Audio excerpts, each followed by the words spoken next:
Hello, everyone. Hope everyone's doing well.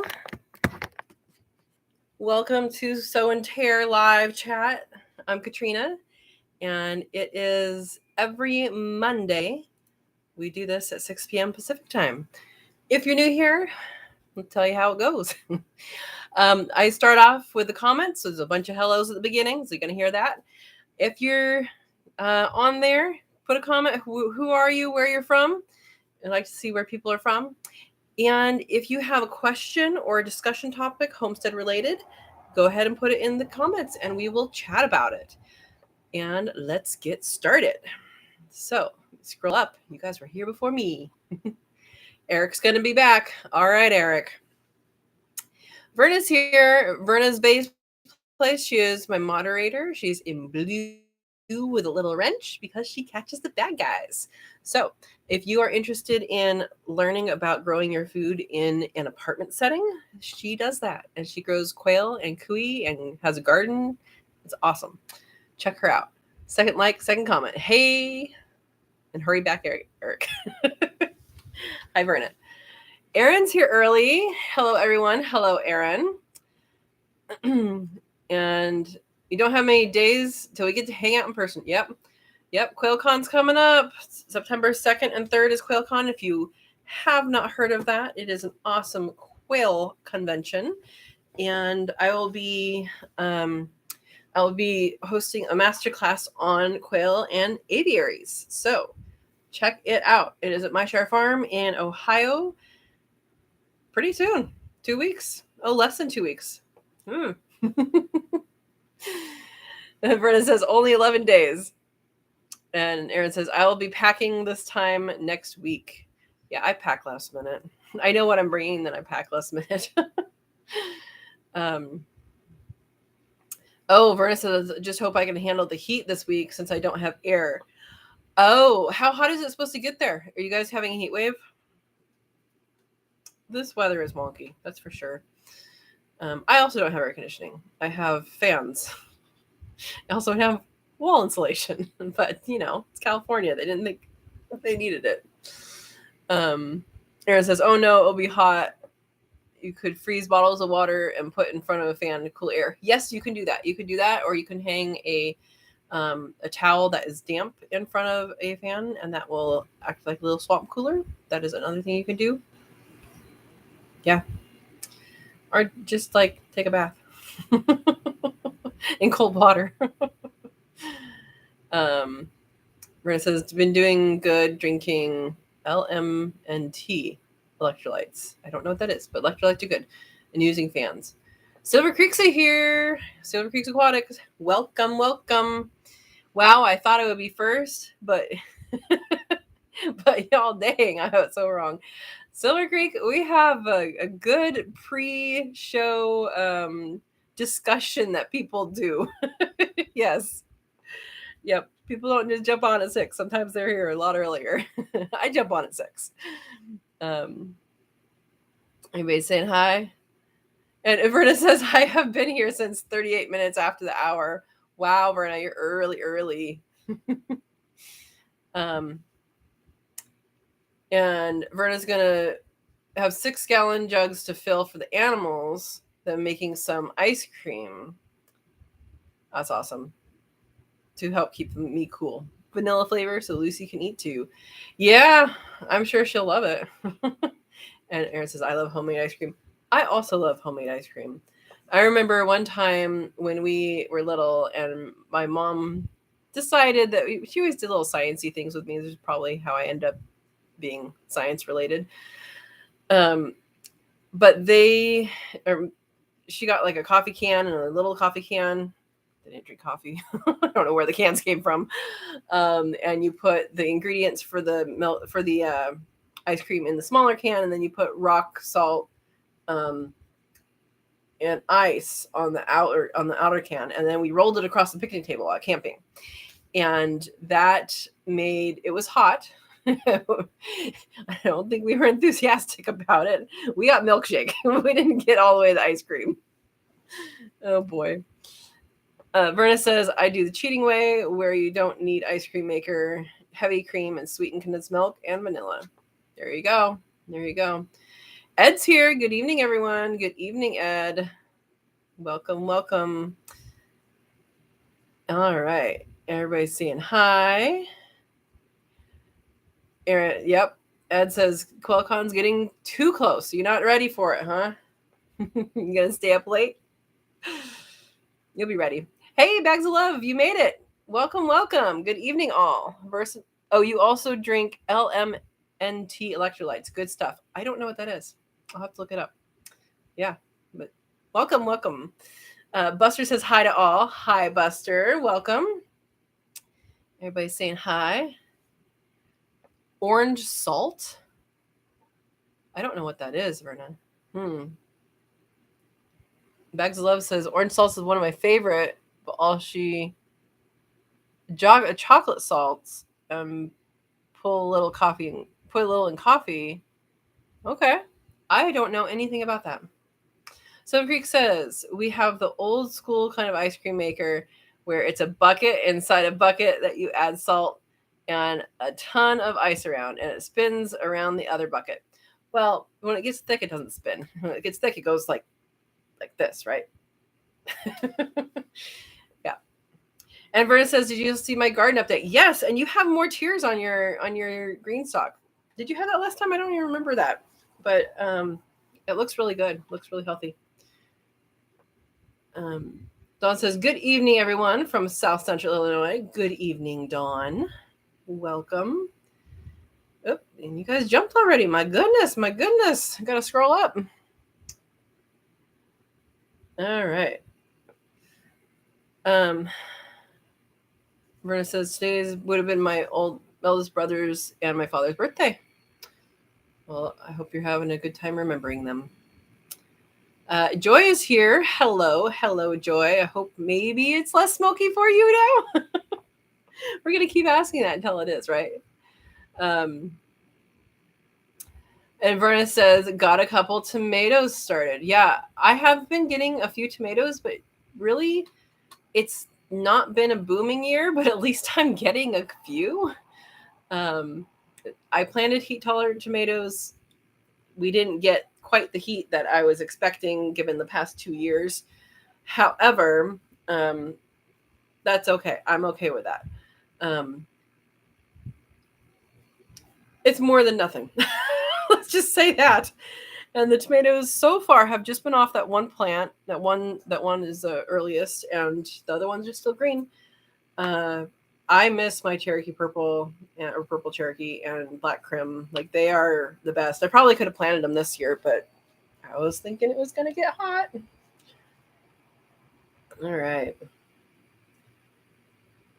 Everybody saying hi. Hey, PJ's here. Hi from New York. Here. Welcome. And Guidro's Family Farm is here. Hey, friends. Hey, Christina. Welcome, welcome. And everybody's just saying hi. All right. Dawn says, I harvest my first tomatoes from the outside yesterday, and today 2 kinds of micro dwarfs inside today. I made myself sick eating tomatoes today. Oh boy. Well, at least it's good stuff going in. Erica's here. Well, hello, everyone. Hello, Erica. Welcome. Yeah, I got too much acid from the tomatoes, Verna. Yeah, that's probably what happened. Dawn says, I know, Verna, it was too late when I found out. It was on an empty stomach, too. Oh, boy. So I have a story about one of my classmates in college, in, master's level college. And he was telling a story about the place that he was renting with some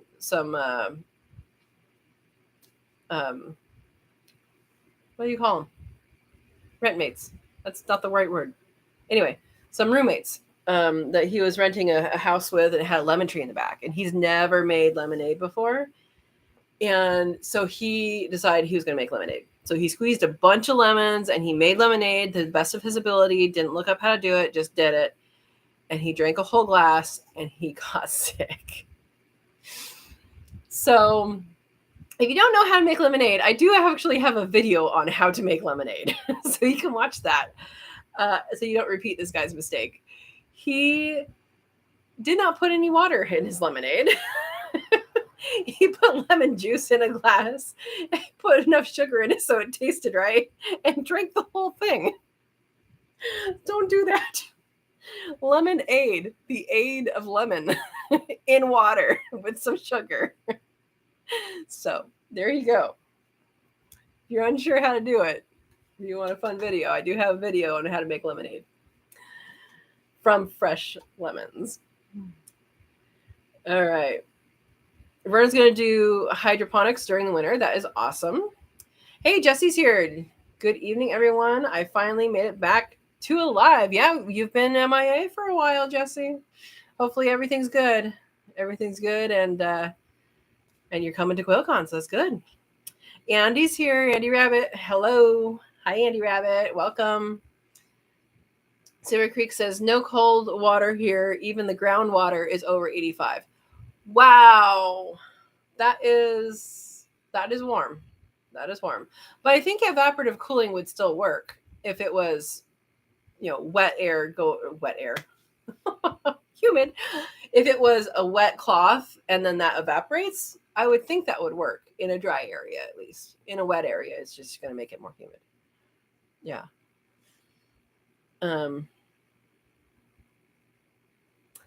Brenna says, should eat at least bread or cheese when you eat the tomatoes. I am thinking about doing, so I used to do this more often when I had tomatoes, but do like a garlic bread with basil and tomato on it. And that might be what dinner is, even though it doesn't have like any protein.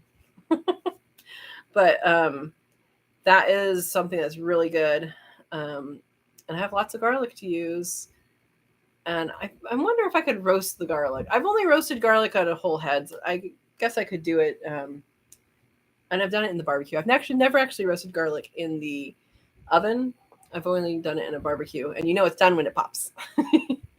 But that would be good to spread on and then put the tomatoes on and the basil. That would be really good. So yeah, good tips.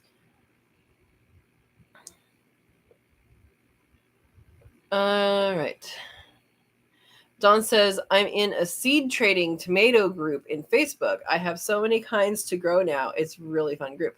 I can imagine there are tons of tomato seeds out there, varieties. Silver Creek says, so had 5 quail my wife just culled. They were sick, I guess, from the head, puffy faces, and looked starved, like they couldn't swallow. Any ideas? Puffy faces. I had one quail one time that his head puffed up, and my assumption was that he had a spider bite. It didn't seem to affect him at all. It was 2 or 3 weeks before that swelling went down fully, but he fully recovered, and it didn't affect his behavior at all. He wasn't skinny though, so I don't know about the skinny part, unless it was preventing them from eating. So I don't know if the head puffs up for this. I'm going to look up something. It is something that I'm going to say the wrong thing if I say it. It's like trichinosis, something. The band-tailed pigeons get it around here. You probably know what I'm talking about. Let's do pigeons.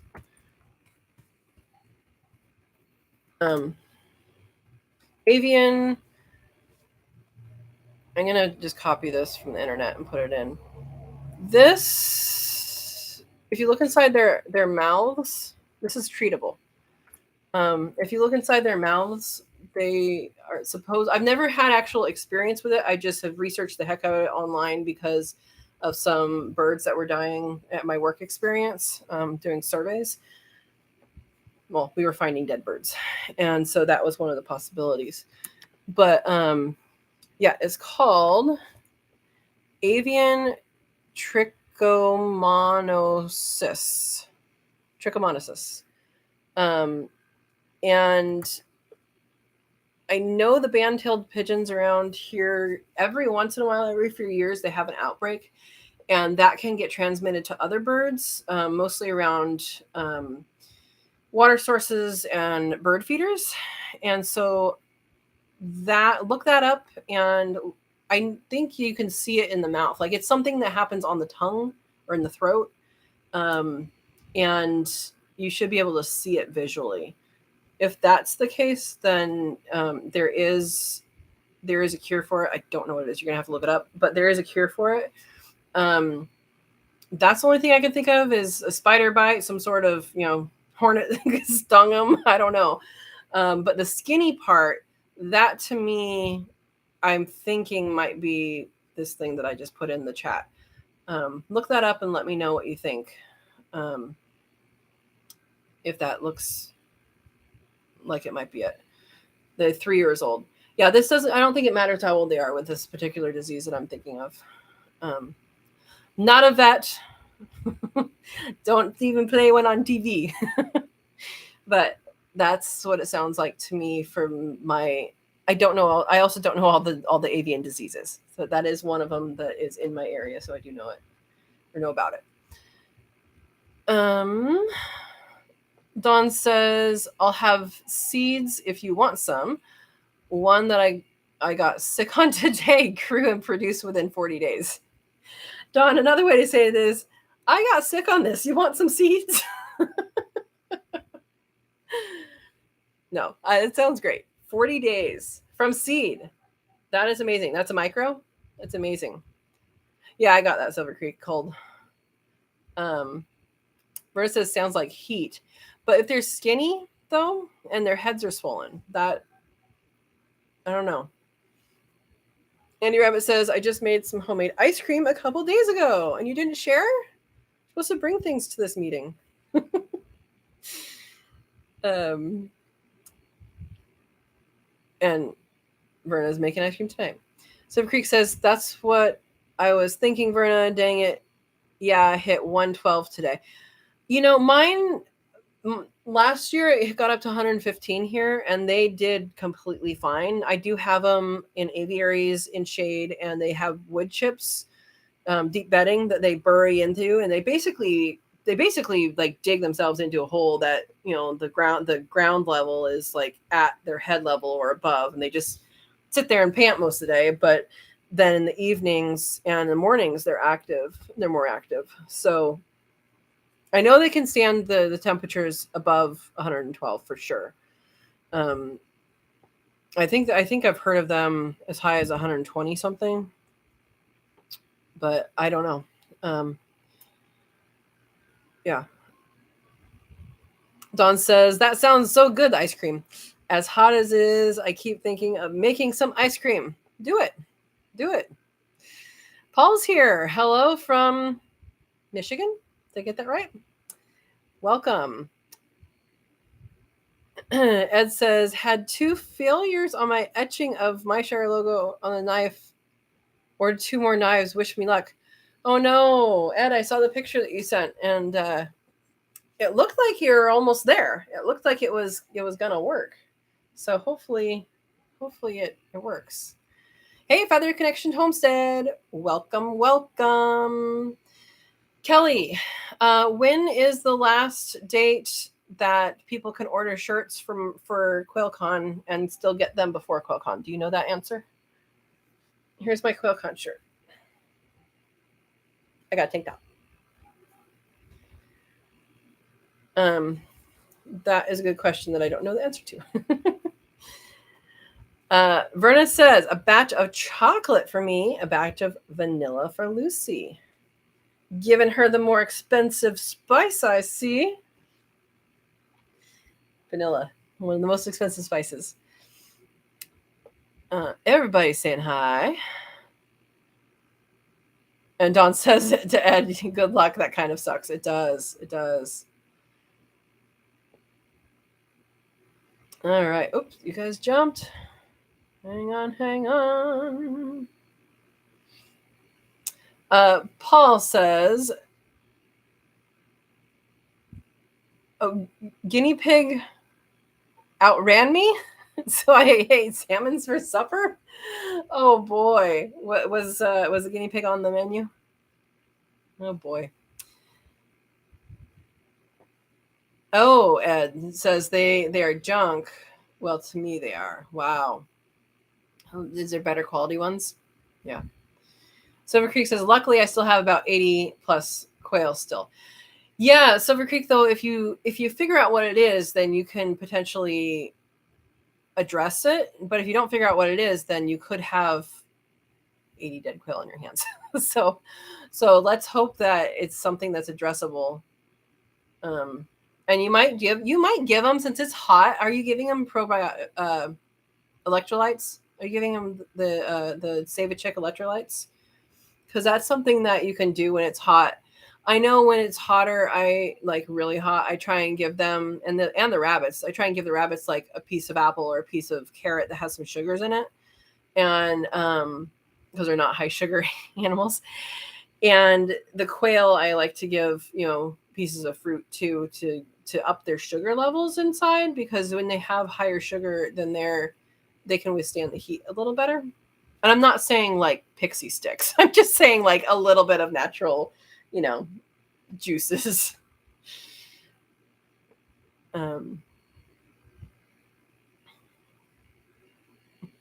Joy says, Jumbo mix eggs in lockdown, hatch date tomorrow. Smoke is totally gone. Wow. I can breathe again. Breathe extra deep, because it might not be for long with the way things look up there. Hopefully they're getting some fires knocked out. It burns every year up there, and you'd think that there wouldn't be any forest left at some point. That's not how it works, though. Yeah, Verna says, great, Joy. Glad you can breathe. We are under air quality alert. I think our air quality is fine. It's been super cloudy all day, which is super unusual for this time of year, but we do have a hurricane that hit land way south of me. This is the only effect we're getting is clouds. It did rain in San Jose today, apparently like real rain. Manuel worked in San Jose, and he texted me that it was raining, and I talked with my coworker on the phone, and he's like, oh, I got to go bring something in. Hang on. It was raining. So yeah, that's what we have here. But air quality, I think it's fine. Ed says, nice to breathe, Joy. It's a hobby of mine.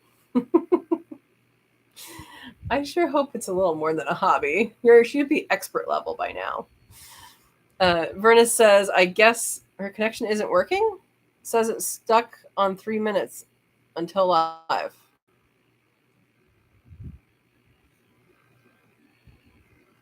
Oh, okay. You got it fixed? That is weird. YouTube, hopefully everybody else didn't do that too. I'm glad it's working now, though. Yeah. Thank you, Silver Creek, for telling her to refresh her, come back. Ed says, Verna, it has to be on your end. Oh, yeah. I've been fine for a change. Good. Is that brand new router and what's the other thing called? Modem. I can't believe that the lady was so like, that's really old. You should have a new one. I'm like, well, that's nice. I'm renting it from you. You should switch it out. So hopefully it's better. Uh-oh. Jesse, are you still wanting a buck, Andy Rabbit's ass? You getting into rabbits? Rabbits are good. Silver Creek says, I definitely use evaporative cooling on my fish tanks. I have to. They're out in my fish shed with very minimal insulation and a window unit. The shed stays at about 90 to 93, but evaporative cooling really helps. The tanks stay below 81 Fahrenheit, which I am completely okay with, and is completely healthy for the fish. Wow. Yeah, you gotta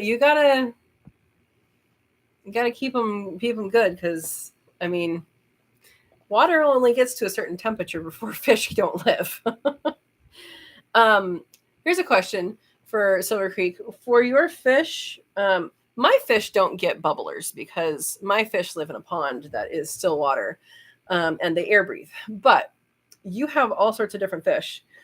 Do you increase your oxygen, like the bubbles? Do you increase the bubbler when it gets hot? Is that something that you need to do, or something to consider, or am I just making things up? I've kept fish only a couple times. Once was, or basically growing up, my dad had a fish tank off and on, and that we helped out with. And then I did help manage the fish tank and the zoology lab at college. And we had all sorts of stuff in there. It was very cool. But we had like very specific instructions for each animal. We had to like pipette feed each animal. Yeah. All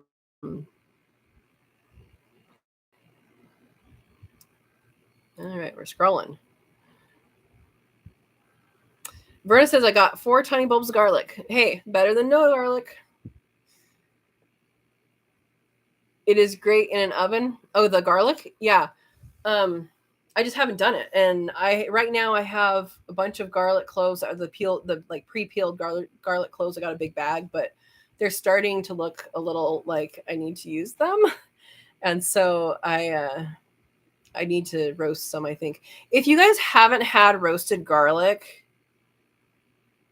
do it. It's even if you don't like garlic. Okay, I'm gonna tell a story.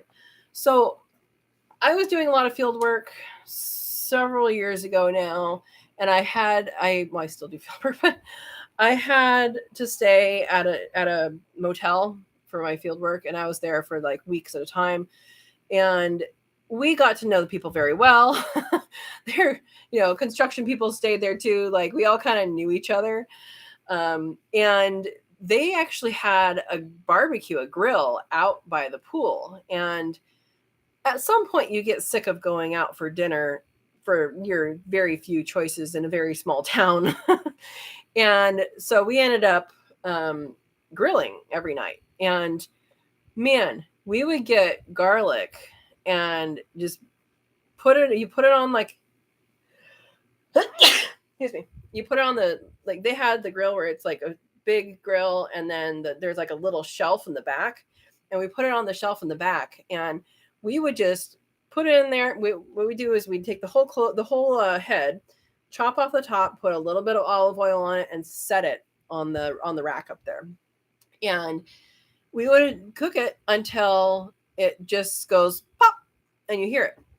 And so then you go get it, and it makes it spreadable. Like you just squeeze it out of the little paper part, and you spread it on something, or you just eat it. And it was so funny because there's this one time when this guy, he was kind of a younger guy, he was with the construction crew, and he's like, oh, can I cook with you guys? Like, yeah, sure. It's not our grill. And he was like, you're just eating garlic? Like, that's the most disgusting thing in the world. How can you do that? And I'm like, you've never had it roasted, have you? So we made him some roasted garlic. He ate the whole head. So good.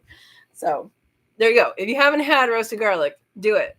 Maybe I'll roast some garlic and show you guys. Maybe I'll do a video on that. It's probably not as impressive, just peeled garlic cloves, but I think it'll be the same result. All right. John says they need to give me a freeze dryer. John, if you don't already know, Living Traditions Homestead has a contest going on. I don't know if it's passed yet or not, but they have a contest going on, and you can comment on that video, and that enters you into the contest to win a freeze dryer. So do that. Verna, if you feel that you want to, you can link that video on this. I don't know if the time has passed or not, though. All right. Gotta go. Paul, you just got here. Silver Creek says, these, I had a few die, and their breastbone was protruding about ½ an inch. Very bothersome.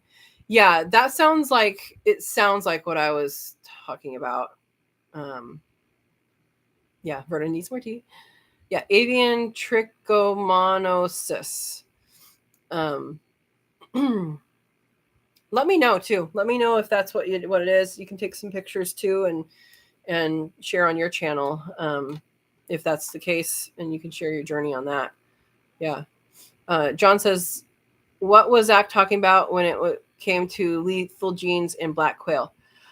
I do not know a lot about the quail genetics, but there are certain genetics when put together that they do not produce offspring that are thriving. So my understanding, and I've never experienced this, but my understanding is that there is a high risk with those quail, with that gene, specifically, that I think it's too recessive. I don't know if it's too dominant or too recessives, but when it gets expressed, it results in either dead chicks, or it results in chicks that are very weak that end up dying usually. So that's my understanding. And again, I don't have any experience with that. But that's my understanding. Hey, Steve's here. Hey, firmly family. Mississippi. Let me see if I can boost those likes from 16 to 20. Woohoo! All right, we are at 23. Thank you, Steve. Jennifer's here. Question. Good evening, everyone. Katrina, when you spray your peach trees, do they have leaves on them? No. So we were talking about this last week, about spraying copper on your peach trees. The reason that you're spraying it is okay, let me back up to let everybody know what we're talking about. We're talking about a wintertime spraying of copper of horticultural copper, which is just copper, on your peach trees as a preventative for peach leaf curl. You do not have to do this if you don't have peach leaf curl, if you don't have it in your area. I have it in my area. I spray my trees. I didn't do it this year. It should have it, but whatever. So the timing of when you spray is when there is no leaves. So if there's still leaves at that point and they haven't all fallen off, you can pick the rest of them off. So again, that was Thanksgiving, New Year's, and Valentine's Day. Those are the approximate timings. It may be different for your area, and you might want to talk with someone in your area to find out when that might be. You should be able to go into like a real nursery, not like Lowe's, but like a real nursery, and ask that question of when to spray, and they should be able to give you an answer for your region. But I know for my region, which is in California, probably throughout California, it's probably going to be the same. But I'm I'm in Gilroy, California. It is Thanksgiving and Thanksgiving, New Year's, and Valentine's Day. So that's the easy way to remember it is by holidays. It doesn't have to be then. It can be, about there. But what you're doing is you're spraying the leaf bud. So leaf bud is the part where the leaf comes out. So the leaf will start to grow out of the leaf bud. And as it does that, if you have the peach leaf curl, if the plant has it, then as it grows, it will basically cover that leaf in the peach leaf curl, infect that leaf, and then that leaf won't be able to photosynthesize as well, and will eventually die, or could potentially die. The leaf, not the whole thing. I mean, the whole thing, if it's not a healthy tree, could. So the leaves are not on it. If the leaves, if your plant is already in the act of dropping its leaves and it's dropped most of the leaves, and you're like, oh my gosh, I want to spray this, why isn't there? You can remove the other leaves, or you can wait. So does that make sense? Hope that makes sense. Eric's back. Hello, Katrina. Hello. So Eric, you are in the area that got hit a little bit by the actually, you said you didn't hear that. You didn't feel the earthquake, right? He's in the area that got hit, the northern side of where the impacts of the hurricane was. So tell us what happened, if you got any of that, or if you were outside of that area. Yeah. Dawn says I made myself sick with the tomatoes. Oh, gosh, what a waste. Pace yourself, Dawn.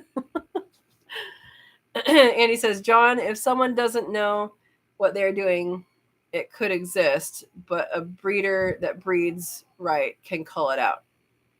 Yeah, I don't know anything about that. I told you what I know. Silver Creek says they are ones that have been in a quarantine unit. Okay. So you hopefully haven't infected the rest of your flock or covey. That's good. If it is the the one that I said, keep an eye out, and you might want to, you might want to think about treating the other ones. But yeah, I'll be interested to hear if that's what it is, because the skinny bird thing, that's kind of a red flag.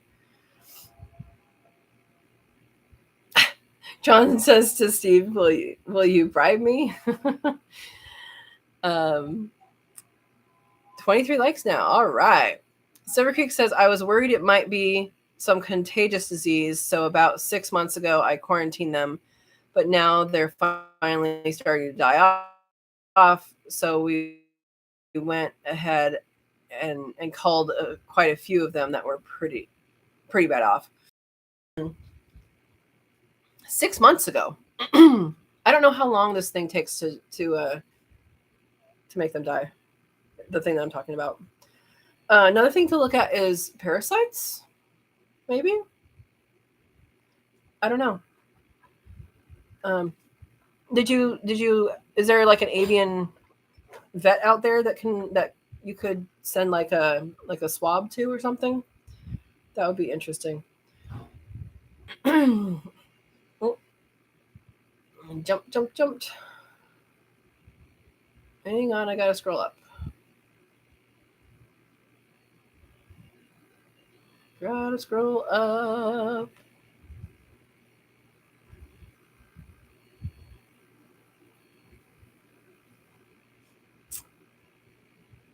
Oh my gosh, I lost you guys.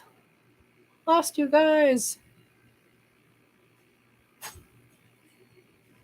on. Oh, John says, I have the forbidden black quail I bought from Thieving Otter Farm. Okay. Yeah. Hopefully they know about it and they can tell you about it. They should be able to tell you about it. Andy says, John, it's a hard thing to mess with and can be a bit dangerous if we don't know how to breed them with the right culling to breed it out. That makes sense. Thank you, Verna, for putting the QuailCon t-shirt link up there. Silver Creek says, I built a MASH unit. Yes, based after the TV show. It's my quarantine for sick birds. Did you include humor? Because humor is the best medicine. Steve says, John, not forbidden, but it is truly black from overseas, or is it very dark Tibetan? Yeah, I think he's talking about the actual black one. Hey, thank you, Eric. Got a super chat. Thank you. Appreciate it. Oh, Verna. Paul was teasing you about the cooey. All right. Verna says, yeah, don't trust people that send you that illegal birds. Yeah. Andy says, John, she has been culling a lot on the blacks. If you keep up with strict culling, you could be good. I know nothing about that one, so I'm going to leave that to people who know better about it. I just know that there's some questionable stuff with it. Yeah. Silver Creek says, thank God I was smart enough to quarantine just in case the rest of the flock is over 100 feet away. That's good. But remember that if you're quarantining your birds, you should also be doing appropriate biosecurity practices with yourself. So if it's an airborne disease, which I don't remember if that was the one I'm talking about. I think it is. I think it's airborne or saliva. I don't remember. Then it could be on your shoes. It could be on your hands. It could be on your clothing. So, I mean, how I deal with that when I had the rabbits separated is I went to my unaffected rabbits first, and then I went to my potentially affected, which they weren't, rabbits after that, so that it is a good it's a good practice to go that direction instead of petting him first and then going to the other girls. So just keep up your biosecurity. John says, that's why I want to know about the lethal. It's a lethal gene. And yeah. And I think you're going to have to ask Thieving Otter to explain it to you, because I think that is their responsibility, since they give you, or since they sold you the birds. I think that's their responsibility to teach you about it. Yeah. Hey, my dad's here, John. Super smoky here. Wow. Joy is in Oregon as well, and she doesn't have smoke today, but she did it yesterday. So it must be blowing towards you and away from her. Are you even getting a sunset these days, or is it just blackout? We've had clouds all day today. It was supposed to get up into the 90s, but it might have gotten into 80, but it was fairly cool today. And Verna's saying hi to my dad. Yeah, so Andy's saying the same thing I said to John, is best advice you can get is to ask the breeder. Yeah, and I would say that that's their responsibility to teach you about that if they're selling it. And John says, I had 2 of my blacks die for no apparent reason. Well, that could be what they're talking about. Steve says, hey there, John. Is that smoke from a barbecue or someplace else? There are tons of fires in Oregon and Washington, I think, and Canada. I don't know which smoke they're getting, but hopefully he tells you. And he said, my dad says, we have peaches and apples. Pretty good for not caring for them at all. Yeah, so the apples, that surprised me to see that picture, and then I didn't respond. I just realized I didn't respond. I was doing something when it came through. Yeah, for apples, you pretty much know they're ripe if you can go like this and twist it and pull, and it'll come off, and you don't have to go like that to pull off. But to my recollection, those apples have always been not that great. But we could totally overgraft those trees if you ever wanted, because I think they're pretty healthy, right?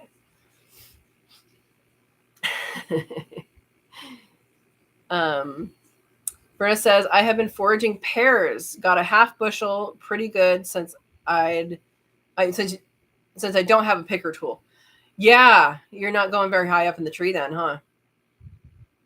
Yeah, hopefully they're safely in the refrigerator awaiting after QuailCon.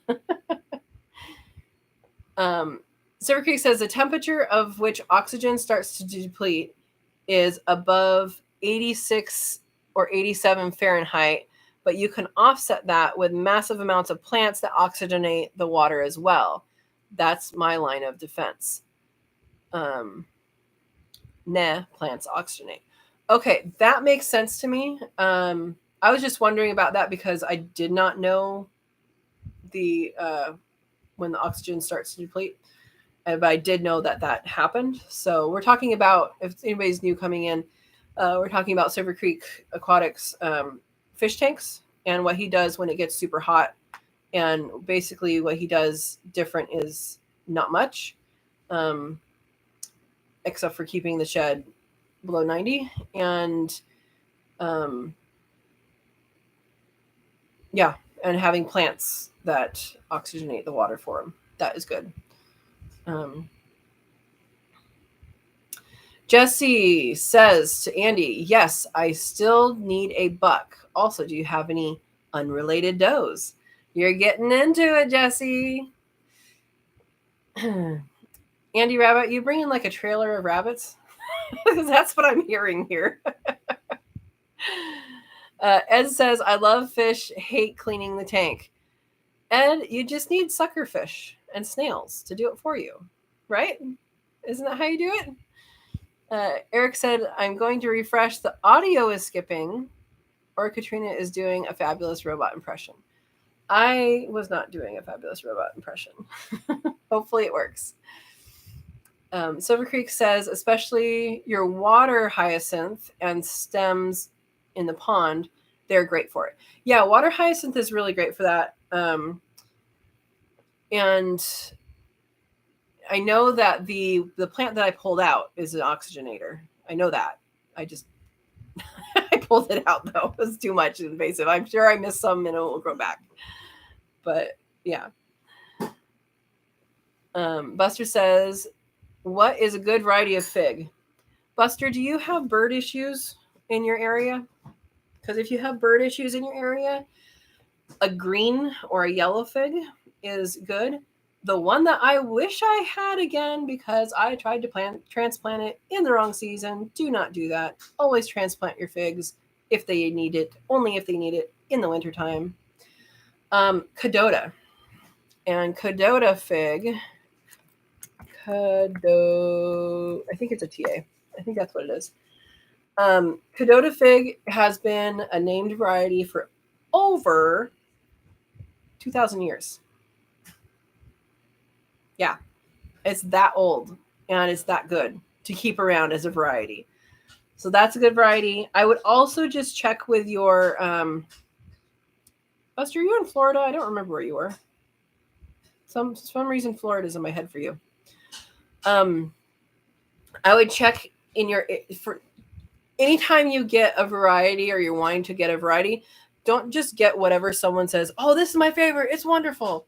Because it may or may not work for you. So make sure that if it has a chill hour requirement, that your area is good for that. If it has, maybe it doesn't do well after, above this temperature or below this temperature, do a little bit of research. But that, I think, if I had one fig, I think I would do that. And it's a really, really good fig. And it's like a yellowish fig, so that when the birds come, they don't eat it. Yeah. There are other good figs. And people, please put your favorite kind of fig in here if you have favorite kinds. And Andy Rabbit says, Jesse, I'm sure I will have extra females. Cedar Creek says, I've had my tanks up to almost 90 degrees Fahrenheit, but with a massive amount of plants in, kept all fish alive. Granted, this wasn't for long, but I've been in that situation. Okay, that's good to know. Yeah, so Verna says Chicago fig is great for bad winters. Yeah. John is asking, is California water soft or hard? I don't know about the whole state, but here we have hard water. We have very hard water. Yeah, Florida water is very hard water, he says. Yeah, it's hard water here. Jesse's Andy says, okay, yeah, you're going to talk to each other. Thank you, guys. I sneezed. Silver Creek says, I even have a plant pond outside with mollies, cloud minnows, and neocaridea. I'm not saying that right. Shrimp. Cool. On the topic of fish, garlic is amazing for fish too. If you have to add medications for your fish, you can soak it in garlic and they will eat it right up. Really? Wow. That is amazing. I did not know that. I did not know that they were garlicholics. Is that what you call it? Garlicholics? I also have never had to medicate a fish. Wow. Thank you, Eric. Another super chat. Give me flowers. Aw. Thank you. Vase Place says, make some nana bread. Naan? Are you talking about naan? Yeah, naan bread for the roasted garlic. Yeah, that sounds good. My dad is answering about the hard water to John. California water is not hard at all, depending on exactly where you are. It's very hard here. It's so hard here that if you have copper pipes, you're required to have a certain it's a letter. I think it's K. Quality or thickness of it because of the hard water. So it depends on where you are, but where I am, it's hard water.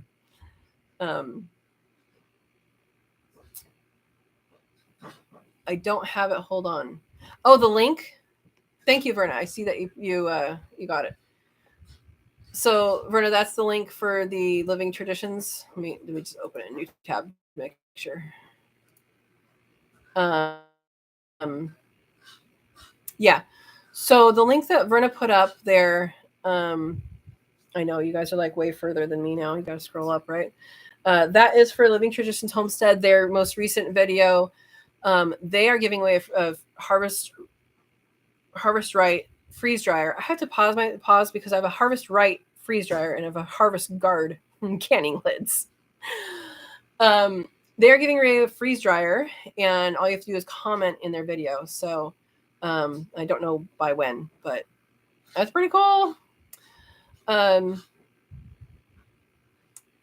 Yeah, non. I don't think it has an A on the end of that, Verna. It's non bread. It's a flat bread, not banana bread. Yeah, it's like a Indian bread.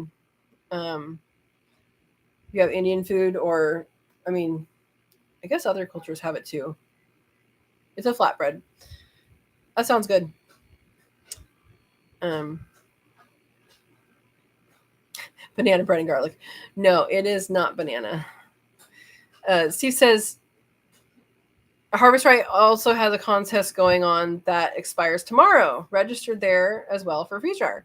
Okay. Yeah, they have a contest every once in a while. You can like go on their website and they'll have a sign up here to enter the drawing. Yeah. All right. John is saying that would make fish keeping a lot easier. Oh, with soft water? I see what you mean. Yeah. Eric says I love garlic, but not sure about mixing it with bananas. Berta, you're confusing people. Please do not get those dirty. Yeah, non-bread is what what she's saying. Doesn't have bananas in it. Andrew Abbott said, oh, there we go. NAAN. There we go. We had the A in the wrong place. Thank you. And we're going to put the link for the Harvest Right contest. Awesome. It makes better sense. Yes, it does. Although you can put banana with lots of different things, Silver Creek says, oh yes, peach trees and copper. Let's go. I want to be a sponge for this. Okay, well, I already talked about it. Hopefully you got everything you need. If you have any more questions, though, ask again. Because we were continuing conversation from last week. Berna's laughing at you, John. Eric says non-bread is awesome, especially if you made it yourself. It is so good, and you can put, yeah, I would say it's best without very many extras. Like my curry leaf tree died, and I don't like that, and I got replacements and forgot about them. They were this big though. My other one was again huge container. Died last year from the heat when the water got shut off. But I had a curry leaf tree, and you can put curry leaf tree leaves. There's a couple different curry plants. There's a curry plant, and there's a curry leaf, and there's a curry leaf tree. Anyway, the curry leaf tree is the one that actually is in like Indian food and that.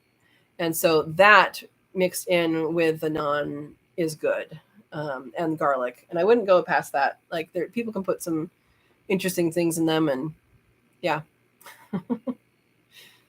Yeah. Silver Creek says, ooh, good to know. I have some albino. Albino what? I don't know what you're talking about.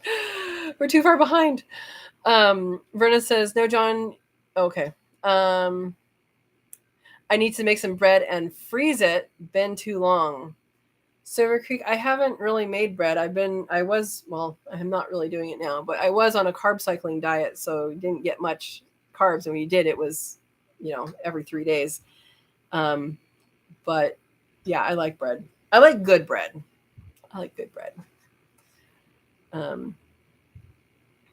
Just make the dough and freeze that, Verna says. Yeah, that's a good idea. As long as you remember to take it out and that it is in there. Yeah. Andy Rabbit says, my granddaughter made homemade butter today. I went and bought her some bread so she could eat her butter. That is awesome. My brother got me a little tiny butter churn that goes on a jar. It's like, has paddles and stuff. And you just wind it, and it makes good butter.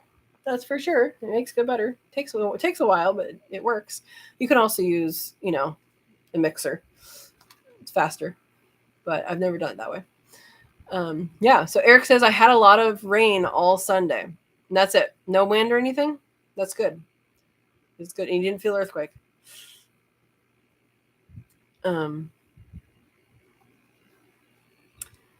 Silver Creek says that's genius. Oh, to freeze the dough. Yeah. Just make sure you give it enough time when you get it out. It has to do some different things rising. It has to rise to get back to temperature, right? Yeah. John says, ew, homemade butter. Yummy? What? I don't know. Eric says, I just stayed indoors. That's probably a smart thing. Hurricane outside, stay inside. Well, I'm glad you're safe. All right. And you guys just jumped. All right. Silver Creek says, yes, correct. The rest of the flock is 100% unaffected. Good, good, good. And Eric didn't feel the earthquake. Verna says to Silver Creek, you should try to make some puff pastry. Puff pastry is good if you fill it with something. It's kind of bland otherwise.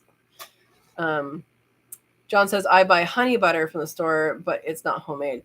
John, if you make your own butter, well, you can do this with with store-bought butter, but you can make honey butter. You can make herbed butter. You can make all sorts of different kinds of butter, and it's pretty fun to be able to come up with different things, different flavors. Yeah. Silver Creek says, I use a scale of redundancy to a redundant end. No room for mistakes. So I may as well do extra maintenance to prevent issues. Exactly. And that's what I was talking about in the video from last week for Parmesan, the rabbit. Like, why risk it? Just do it. Yeah. Silver Creek loves puff pastry. I'm definitely a cook, and my daughter a baker at 12 years old. Taught by me. We love it. Awesome. Yeah, there's a book that I have. I think it's over there somewhere. There's a book that I have. If you're interested, there's a book that's called What Einstein Told His Chef. And it has all sorts of little fun, interesting scientific reasons for why things happen during baking and cooking and stuff. And it's really, really interesting. It has a whole chapter. It was a whole chapter, but it was a whole section talking about why hard-boiled eggs, how to get it in the middle, how to get the yolk in the middle and stay in the middle, and why. And it's because the yolk and the white have different densities. And so if you're stirring it and it's keeping it in the middle, then, there you go. But otherwise, one is more dense than the other, so it floats or the other one sinks. So, but it has all sorts of stuff in there, and that might be fun. There's another one that's a little more intricate, but that one is written for general public type stuff. Yeah. Andy Rabbit says, I gave her a mason jar with cream and she shook it for a while. She was pretty excited to see it truly made butter. Yeah. How long did she shake it? Verna said, I made it the hard way about a year after the massive concussion, and it was fun. Yeah. Silver Creek says, oh, we quarantined them because we knew we had ones coming. Okay.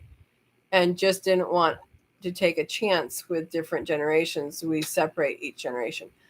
Okay. I was wondering why 6 months seemed like a long sickness for a bird to finally die from, or almost die from. Yeah. For redundancy's sake. Verna says, my Egyptian fees sound cute as they are crowing. New ones always sound so funny. The very first crow is so funny. Very first crow out of these birds, they always they're like, I'm going to do this. And, they go like this a lot. And then everybody just goes, what's going on? Including the one that did it.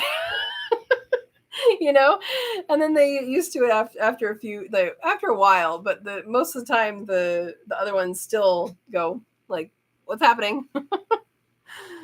Anyway, Silver Creek says, my wife is much smarter than me. She just informed me it was Coriza. I don't know how to say it, but I recognize it. And that's why they were separated. Glad she was on top of it. We've been treating, but supposedly no cure. Coryza. I'm going to type it in here. Coryza.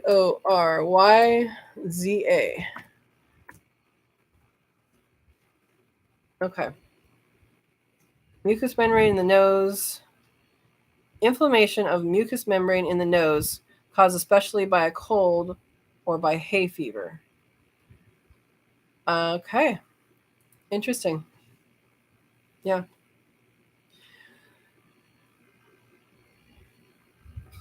For redundancy's sake, you're just going to say that after everything you say now, right? Oh, I went up and read it again. Sorry. Eric says, Katrina, what do you feed your rabbits and quail? I feed my rabbits pellets, and they get hay sometimes, and they get some stuff from the garden sometimes, but not very much stuff from the garden. There is a volunteer willow that popped up last year, grew from a wood chip. It's the only way a willow gets in my yard. And so I've been starting to give them some of that because it's getting big enough. I feel I can harvest from it, and they get, sticks to chew on and stuff like that. And so the feed is just a pelletized feed made for rabbits. And then the quail and the chicken get chicken layer feed once they're adults. So the 3 chickens plus the quail, they get the same food. So it's a chicken layer feed. It's a 16% protein. Farmers is the brand. It's what's local-ish here. I think it's in Sacramento, but it's what the feed store here has that's not Tractor Supply. And then the young ones, 0 to 8 weeks, they get a 27% turkey starter crumble because that is what is available here. So, I get my feed at a feed store, not at Tractor Supply. I have had to do that as a backup, but it's cheaper at the feed store, and I feel like they know more what they're doing in there. Yeah.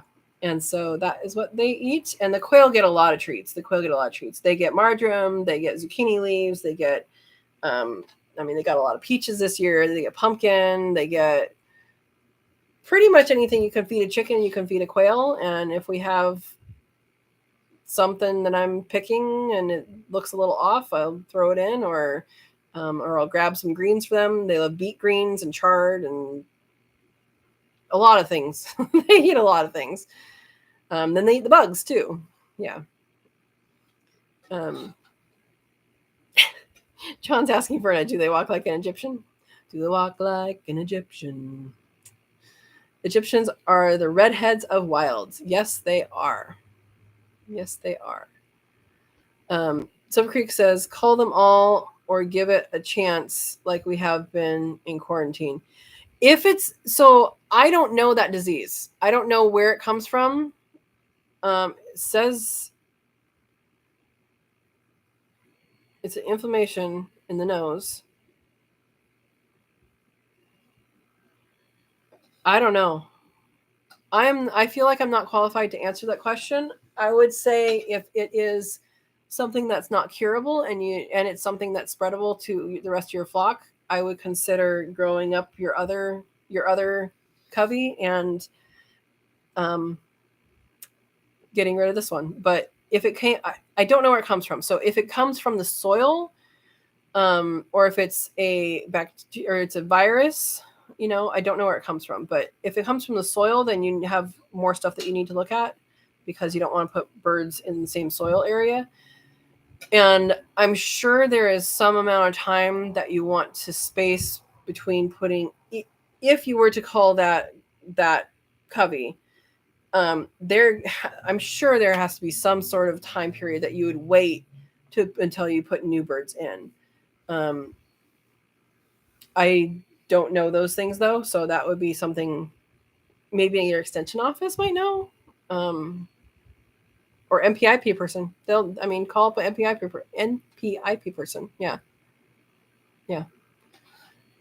Verna says they are on the table waiting to ripen fully. Okay, the pears. Yep, that's good.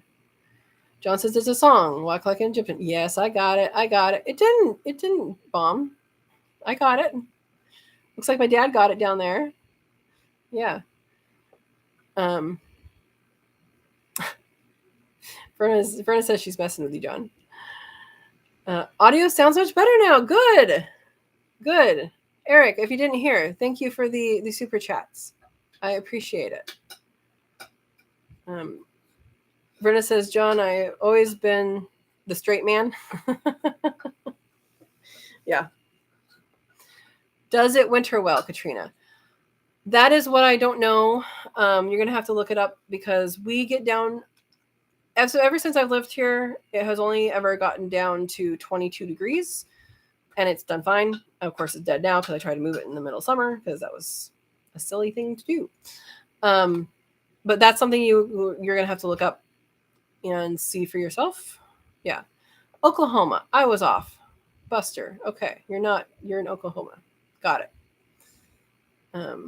A Sooner? Is that what they call Oklahomans? Sooner, Longhorns. Okay. I don't know any of that. Oh, John's in Florida. Okay. And I have a Bell Starfruit. Tastes like a pear. Bell Starfruit. You're talking about the Carambella? Whatever it's called. The Starfruit? I don't know what a Bell Starfruit is. I know what a Starfruit is. I would love to try a ripened one. I've tried the ones in the stores when every once in a while they have it, and I can just imagine it being so much better fresh off a tree. Yeah. John says I don't have a fig tree. Fig trees, I believe. Someone tell me I'm wrong. I believe they are in warmer climates. Aren't in warmer climates, but they could be. They have to be. I don't know. You're going to have to look up varieties for your own area. And how you would look that up is to type your zip code into the search engine on the computer and say USDA planting zone and then into your zip code, and it'll bring up your planting zone. And then you'll look for figs that grow in that planting zone. You will also look up your chill hours, CHILL, as in cold, and see what that is. And then if a tree has a chill requirement, then it will note it on there. So make sure that you match those up and account for climate change. Yeah. So we're going to do our topic of the night because we're kind of talking right here. I want to talk briefly about climate change.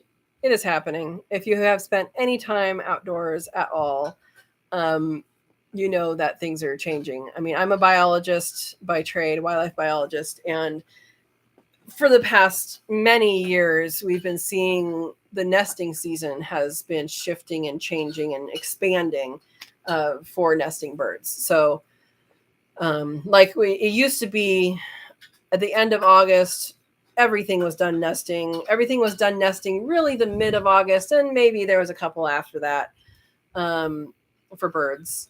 You're not talking about like quail and chicken at this point. You're talking about wild birds. And then several, maybe 6 years ago, I think, maybe, I found a nest, a white-tailed kite nest that had babies in it, and it was mid-September. And so that was when I was like, whoa, it's really changing a lot because they never nested that late. And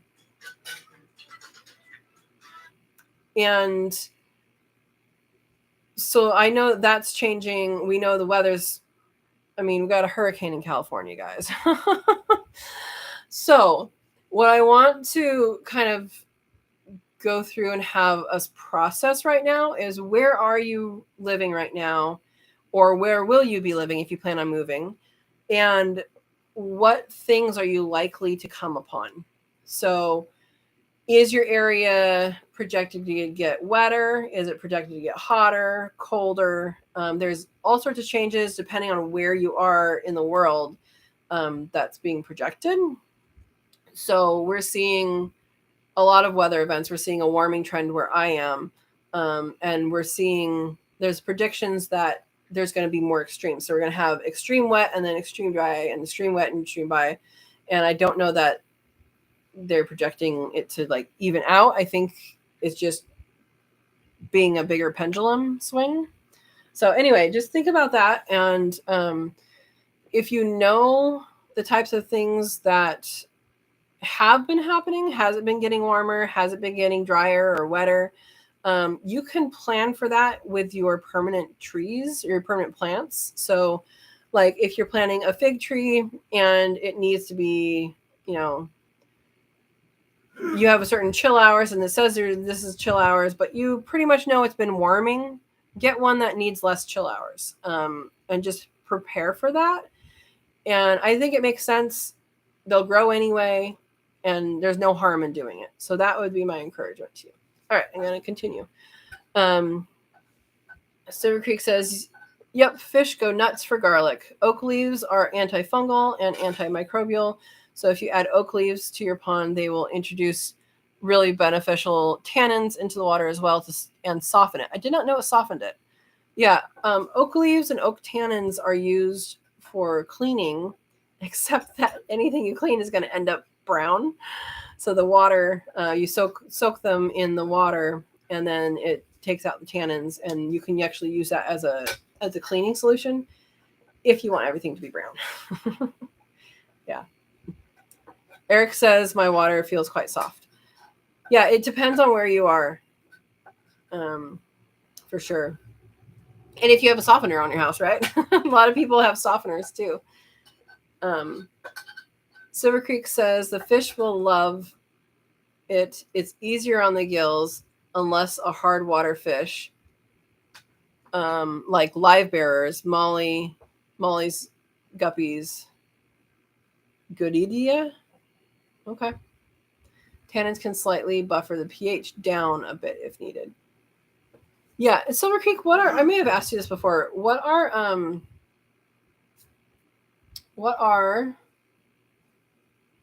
magnolia leaves used for? Because I've seen those for sale. Magnolia leaves, people sell them, and I think, oh, maybe I should start picking up magnolia leaves off the ground. I know it's for fish tanks, but I don't know if it's some chemical thing like you're talking about there, or if it's just here's some leaves in the bottom. Brenda says I always spell the way I say. It's okay. Garlaholic sounds like a t-shirt. There you go. We could make one. Katrina is going to get merch. Can you hand me that bag? Since you threw it over there, please.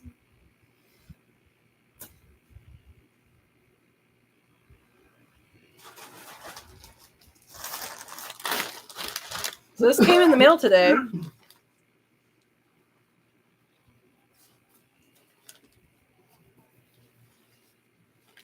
What do you guys think?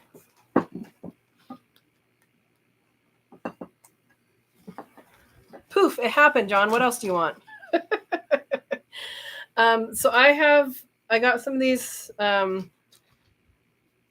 kind of samples right now, and I'm working on getting things on the website, and that won't happen this week. Probably won't happen before QuailCon, but it's coming, guys. Yeah. There you go, John.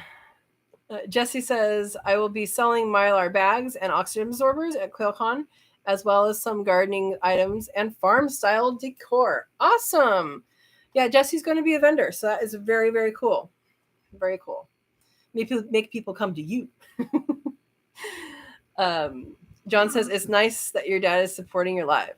Yep, he comes on from time to time. I think sometimes they watch and don't say anything. Don't know where my mom is. She's probably at a writing something. I don't know. Or maybe listening along. Jesse, Steve says, Oh, see-through front or total mylar. Oh, so Steve has been doing candy in his freeze dryer and he's selling them. And I think he's saying he needs to see what's inside. Well, he doesn't. His customers do. Did I interpret that correctly, Steve? Oh, you guys jumped. Hang on.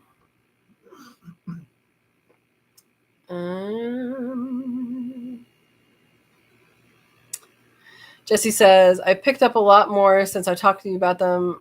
I will have a good selection of all sizes. Awesome. You must have found a good supplier then, huh? That is awesome. Still have to go through them and sort them. All right. Well, you have 11 days. I think that's what Steve said. Eric says I didn't go outside to check about the wind. Well, your living quarters is still standing, so that is good. Yeah, I saw that. I thought of people that were down that area, and then also the National Heirloom Expo is in mid-September. It's like the week after QuailCon, so it's like not the week with the Monday that's a holiday. It's the next week. The National Heirloom Expo is in Ventura, which is where, near where the earthquake was and near where the hurricane northern impact area was. And I found out, they haven't actually told me officially, so hopefully I'm not telling people and then they say, no, you're not.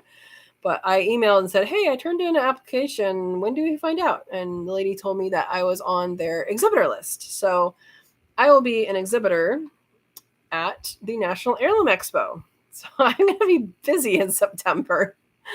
And I was like, I hope the fairgrounds are okay. Yeah, so if you want to see me on the West Coast and you want to have like good plant discussions, because it's mostly about plants there, go to the Heirloom Expo. Hey, Gidro says, I'll have to make sure to check you out at QuailCon, Jesse. Yes, I know. There's going to be so much going on. So much. Eric said, I read the arena had some mudslides and roads filled with debris and flooding. Locally, okay. Because I know I heard, yeah, I guess I saw the video of the Dodgers Stadium. But I don't have any, like in my head, there is no map of that area because I'm not familiar with it. And so I don't know, like, oh, that's 10 miles away or that's right next door. I don't know that kind of stuff. Yeah. But hopefully they're able to clean it up and everybody's, happy and healthy and all that. Yeah. Eric says, ooh, I love eating honey butter with cheese pizza. Cheese pizza, huh? Honey works with most things. There you go. Eric, before crowbars were invented, crows just drank at home. Oh, boy. Dawn says, have a great night, everyone. Time to go. Good night, Dawn. Everybody saying good night. Oh, Verna, your sugar is dropping. Hopefully your headaches have been okay. I mean, as in not having them. Yeah. Oh, and Buster's laughing at Eric. That was a pretty good one. All right. Verna saying the quail and cooey love the yarrow. I had not thought of using it as fodder, and I don't know anything about its nutritional value in that way. But if they're doing good, that's all right. I've heard this one, Eric. When rainbows go bad, where do they go? Prism. But it's a light sentence with time to reflect. John says, don't eat all the freeze-dried candy. And Verna says, oh, I couldn't if I wanted to, John. Too much. John, she has been running that thing nonstop.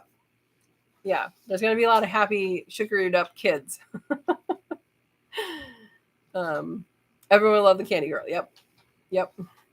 Silver Creek says, with Coryza, they get big masses of infection that grows in their sinus cavities. We've gone through and cleaned it out of them before with sterilized tools, but don't know if it's a waste of time. If it's an infection, is it viral? Because like bacterial infections, you can usually deal with those, but viral infections I know sometimes can't. And this is going to be like sound really silly. Is there like a neti pot version for birds? No idea if that's all a good idea. Never use one for people, but I know people that use them and swear by them. But like, is there like a nasal flush for birds? I mean, I would be afraid that it would go up into them and into their lungs. That would be a bad death. Yeah. So Vase Place is saying, I believe Silver Creek NPIP person, and tell them where you got the birds. Yeah. Jennifer says, is asking Verna, where do you grow your yarrow, in a pot or in the ground? She grows it in a pot, and it came from my yard. I sent her some. Silver Creek says, darn, be right back. Gotta charge my phone. Still playing for the algorithm, though. Aw. All right, we'll wait for you. You just might have to rewind. Verna says, Jennifer, I grow all mine in pots or green stock. I'm in an apartment, so I can't put in the ground. Yep. You can grow a lot in pots. The only thing about pots, there's two things about growing in containers. One, they dry out quicker. And two, sometimes they can flush the nutrients through the system instead of leaving nutrients there. So those are the two things to pay attention to. I mean, there's probably more than two, but those are the two I'm coming up with right now.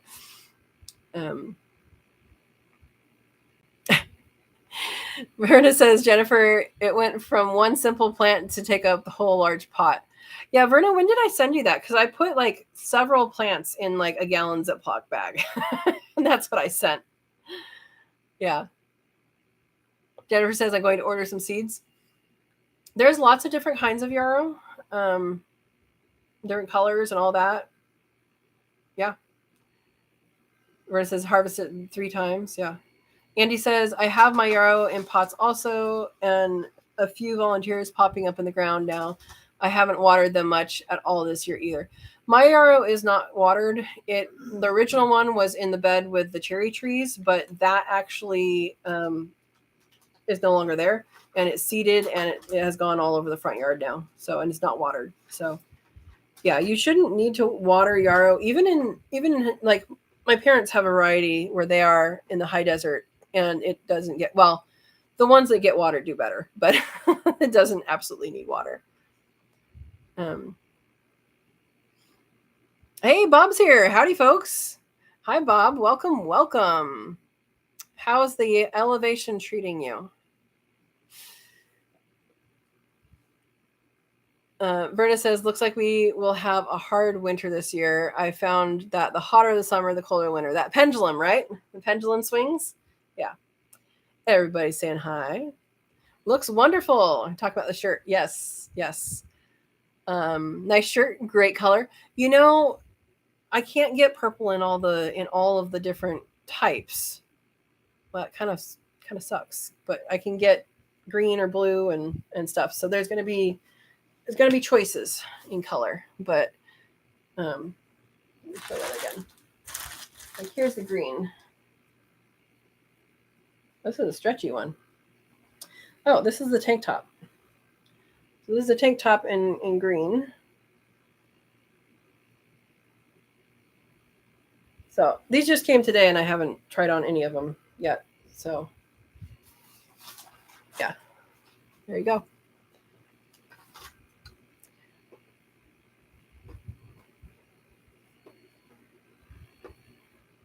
And you guys just jumped again. Hang on.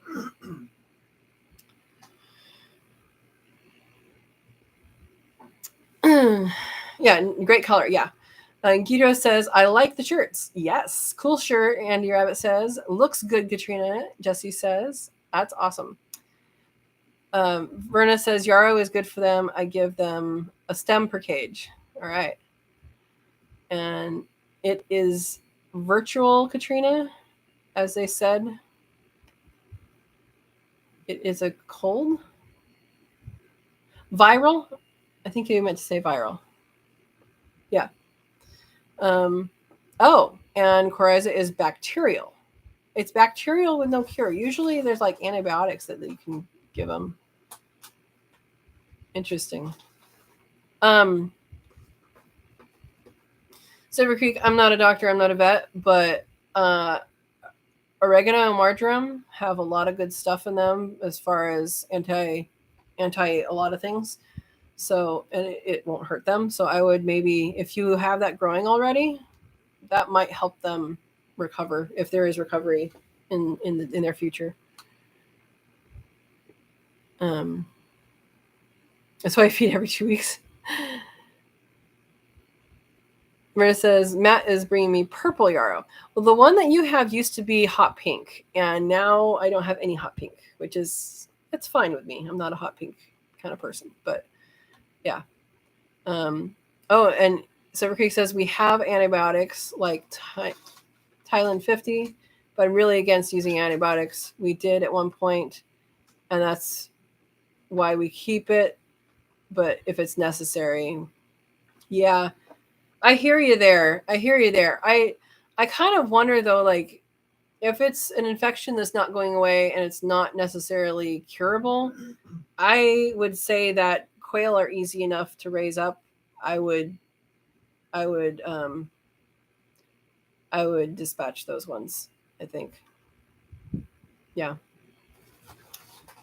But that would be what I would do. You can make your decisions based on your own stuff. Yeah. Andy Rabbit says purple. Andy Rabbit, they make yarrow in all sorts of colors these days. I've seen purple, yellow, hot pink, a variety of pink, all the way to cream, and then of course white is the natural color of them. And Verna says, "Oh, I really like the green one. The shirt, yeah. Yes, purple flowering yarrow." Yarrow a tuber? No, it is not. They have roots that keep on growing. It is not a tuber. I haven't seen purple. Well, I'll have to find some. Yeah, I haven't seen the purple yarrow, but I know that they have them in all sorts of colors now. I mean, people breed flowers for their colors, and it's amazing how they do it.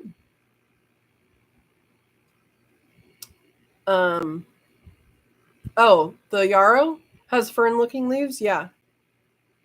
No, he's talking about tuber, like he's talking about the root. Yeah, it has just regular plain old roots. Yeah. Douglas is here. Welcome. Hello from Michigan. What is the best inexpensive incubator for quail eggs? And do they have to be put pointy and down on an egg turner? Douglas, my only experience so far is with the Hovabator, and that is a good one. I did get the egg turner, and that is not the cheapest. I know a lot of people like the Nurture Right, and I would actually watch My Shire's video on that. My Shire Farm.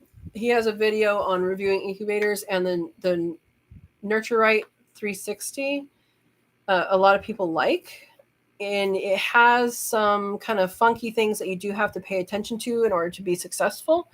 But I think that was the cheapest out there. That was okay. As far as egg turners go, there are egg turners that turn on the side as well. So I'm not sure. I do know why they have them up. It's because the air sac is at the top.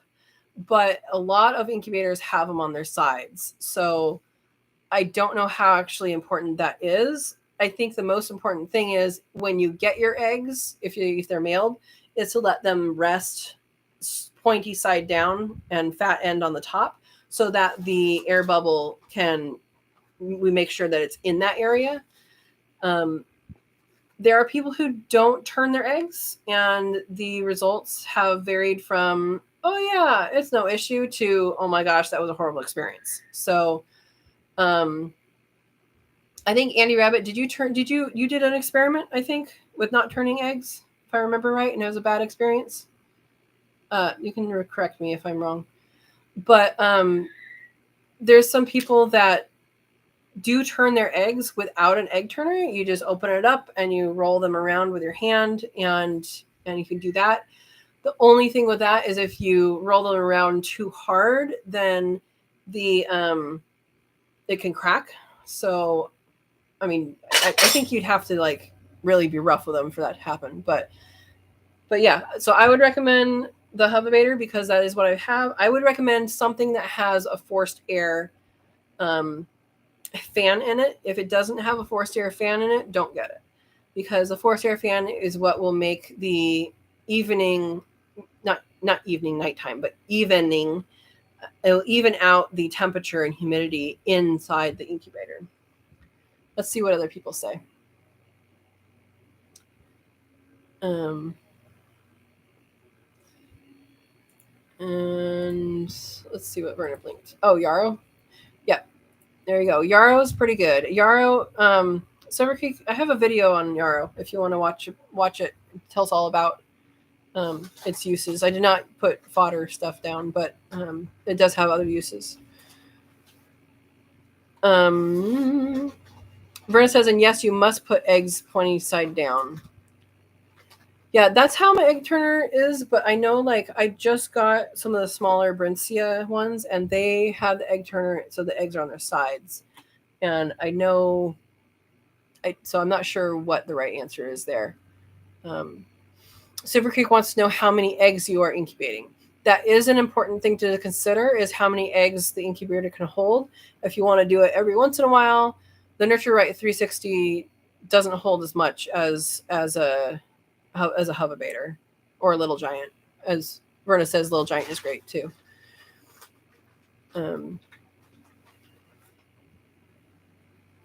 Under 50 for under 50, Little Giant is great. Okay, Silver Creek says Little Giant is now about $100 cheaper than Nurture Right. Really? It used to be more. It used to be more expensive.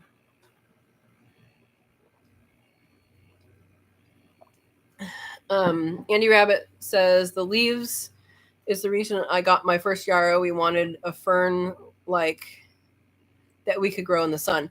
Yeah, so the leaves of yarrow, they are used as a anticoagulant. So again, not a doctor. This is not medical advice. But the other names for them are carpenter's wort or warrior's wort. And what the legend is that the carpenters and the warriors, they would tuck a leaf into their belt before they went to work or to war.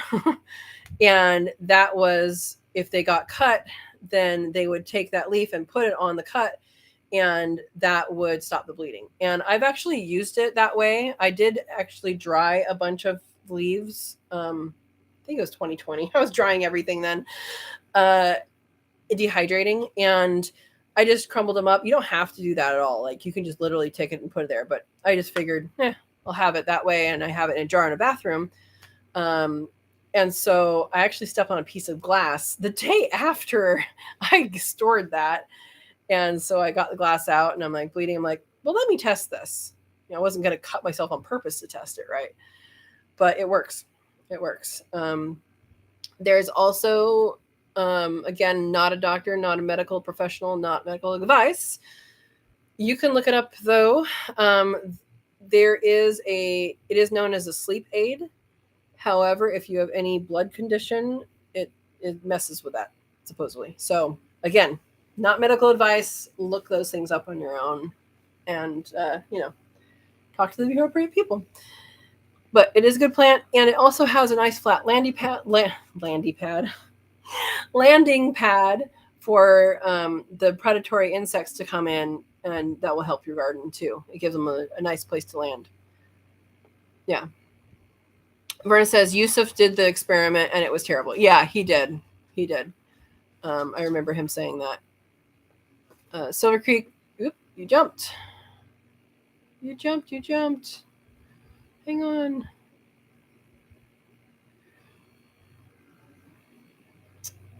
Silver Creek says, or you can make your own with our board, plywood, a couple incandescent light bulbs, a computer fan, and a temp regulator. You can. You can. Yeah, so Andy, I did remember correctly. She says, not one of the eggs that I didn't turn hatched. Not one. And I will tell you, I've had broody hens in the aviary, and I've marked them like with Sharpie because, man, they rotate them so much in nature that it rubs off Sharpie. Like, it's major turnage there. So, yeah, I say turn it. Douglas says, I've had nothing but trouble with incubators. Douglas, I would ask a few things to start off. One, do you have a forced air incubator? So is there a fan that runs in there? Because if you don't, then you might have issues because of that. Two, do you have a secondary hydrometer and thermometer in it? Because you do need that.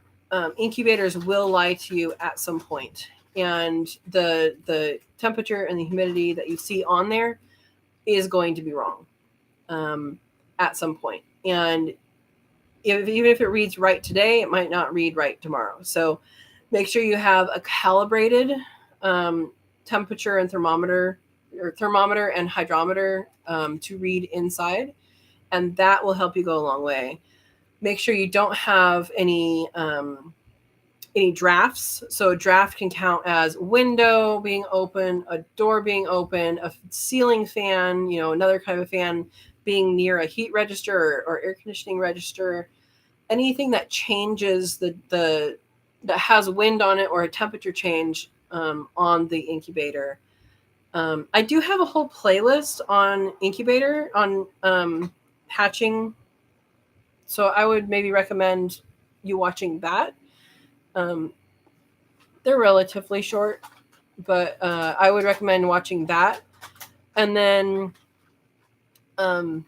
let us know specifically what specific questions you might have. If you think you're messing up with certain things or something is happening, another thing is don't open the incubator very often. So I would only open it to add water when you need to. You don't need to candle at all. So there's some people that like to candle every day, and what you're doing is you're letting humidity and heat out every single time you open it. So, but I would watch my playlist on incubating, and then come back next week with questions, or you can put the questions in the comments of the videos too. That's completely good too. Yeah. So Buster says just make sure it's forced air. That's exactly what I said. Just 6 this time around. Just 6 hatched. Also, how old the eggs are matters. So they should be within 7 days of laying. So if you're getting them from someone, they should be within 7 days of laying. They can hatch after that, but after that, the fertility goes down after that. But they can still hatch. Yeah. And Silver Creek says, "Oh no, Douglas, temp and or humidity issues." Yeah, that's what I'm trying to figure out. Oh, Eric, I'm sorry. Go lay down. It says I have to leave early. I'm having tremors and seizures. I'm sorry, Eric. I hope you're feeling better soon. Verna says to Douglas, go to Quail University. It would help you greatly. Absolutely. And Verna, do you have my link for that? I didn't open up my thing that I should have opened. I should open it now. It takes a while to open. Yeah, Quail University absolutely will help with that. But we're always here for you as well. So that's absolutely going to help. Oh, you can't afford that. Yeah, keep asking questions here. So Douglas, your assignment is to watch the playlist that I have it's free. Watch the playlist that I have about setting up your incubator and going through the incubation process. And thank you, Verna. And when you do that, If you have questions, you can put them in the comments and I'll get to them. And then also next Monday, come back and we'll talk about the issue specifically. Yeah, for sure. We'll help you out. We'll get you there.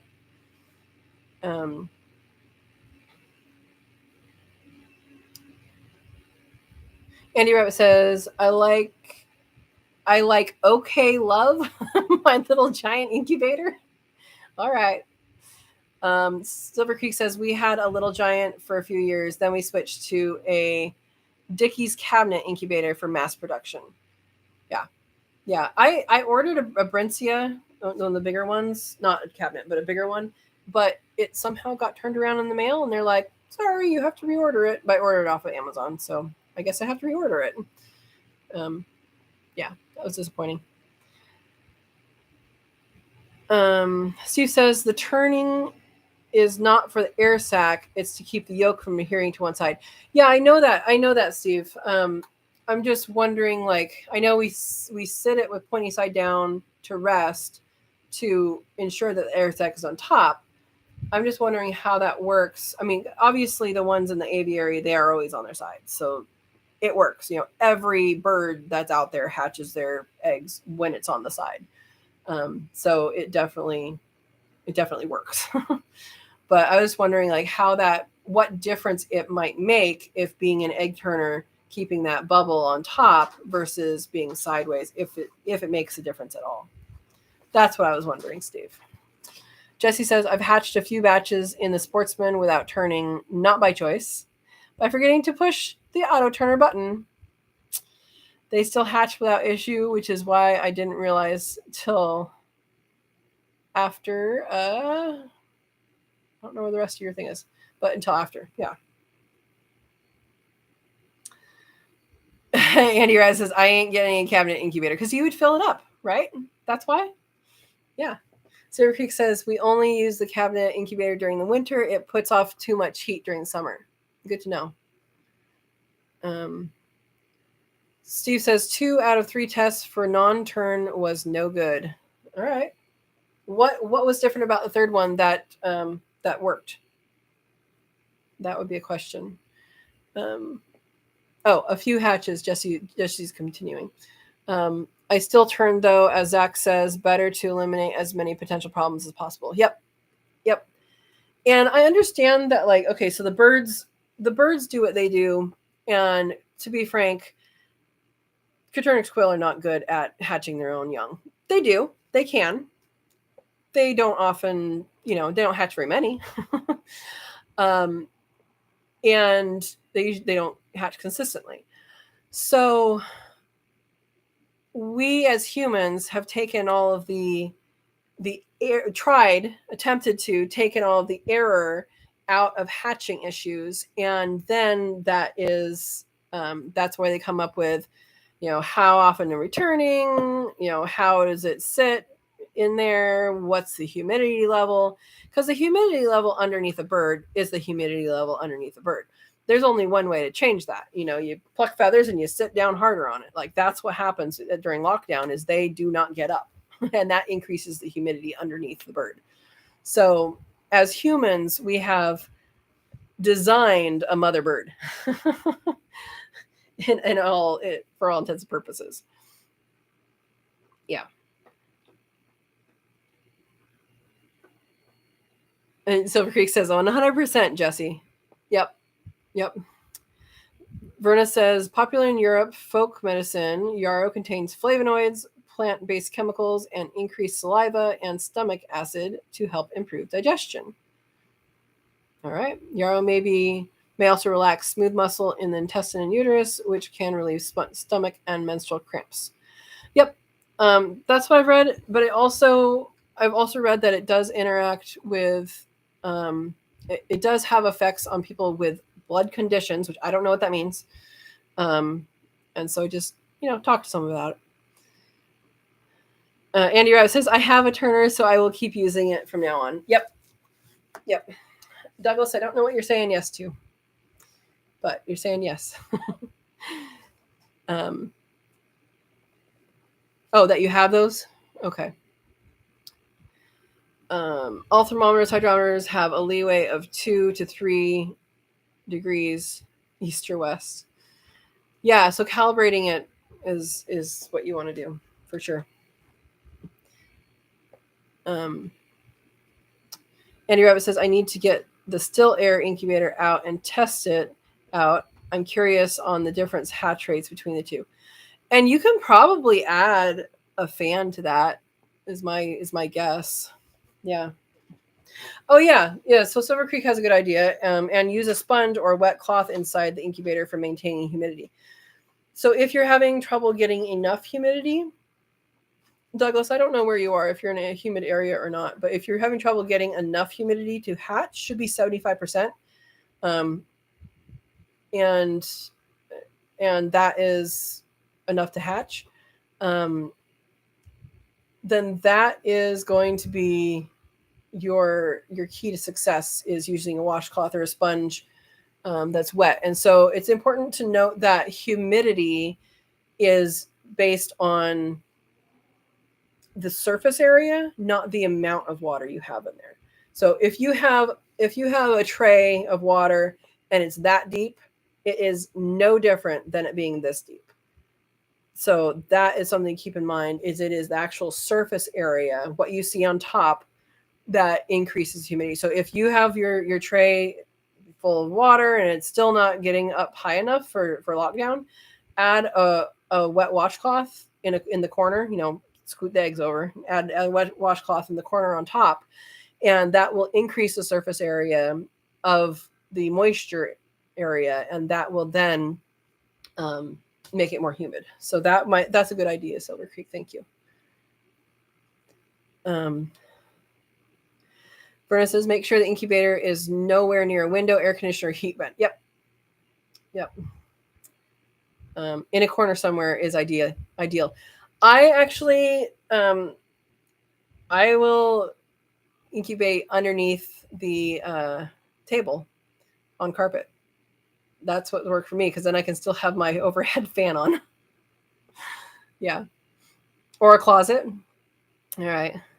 Douglas says this one, the egg turner, the eggs were on their sides. Yeah, I don't think it matters. I think it matters just as long as it's as long as you set them before they go in. So if you're getting them mailed to you, if you're getting eggs mailed to you, you should take the package inside, open it up, make sure all the eggs are facing. I have eggs right here. Let me find one that actually looks like an egg. Make sure they are facing this way, pointy end down, fat end on top. And that should set like that for 24 hours. So if it's been in the mail, they've been going like this, right? So make sure it sets that way for 24 hours. Even if it's late, that's important to set it there for 24 hours. And then after those 24 hours, then you can start your incubation process. And what that does is it makes sure the bubble is all at the top. It has time to let everything even out and all the air is up here, because that area, this area here, it's about right here, is usually where the air sac is, this line right here. And that's what the chick pecks through first to get its first air. And then it will peck a line around here to get out. So, and this part of the eggshell is more porous. So it actually is easier to peck through when it is more humid, if that makes sense. It softens the shell. Hopefully that made sense. Oh, thank you, Verna, for putting the playlist for Douglas. So Douglas, if you didn't see that, scroll up and Verna put the playlist there for you. And hopefully that will help you. Silver Creek says, anyone have peafowl eggs? Seriously, I'm on the prowl for some peafowl. PJ might. No, I don't think PJ has those. She has guineas. I don't know anybody on here that has peafowl. Oh, they were your own and they were 4 days. Yes, they should be fine, but still, it's good to let them sit, but yeah, watch the playlist and then we can discuss what may or may not be an issue. So the other thing, Douglas, is how old are your quail? How old are your males and how old are your females? Because the if they're your own eggs, you can check for fertility. And I don't have a video on that yet, but basically when you crack the egg open, there's a dot. And if there's a circle around the dot that is a bullseye, then that means it's fertilized. If it's not fertilized, it won't have that. So, and you might have to Google pictures of that online, and it's easier to see if it's in black and white picture. So you might have to change your picture to black and white to see it well. When you look at it for the first time, it's kind of difficult to see what you're looking at, especially if they all look the same, which is my case. They're usually all fertilized. And then how old is your male? Because if your male is over 9 months, it's time to replace him. If he's 6 months, it's time to thinking about replacing him. Because as they get older, they get less fertile. So that's good to know. Yeah. Silver Creek says, I can hatch them if I have the eggs. I have the technology. Yeah, so Verna, I thought she had those, but does she really? Or was I thinking of guineas with PJ?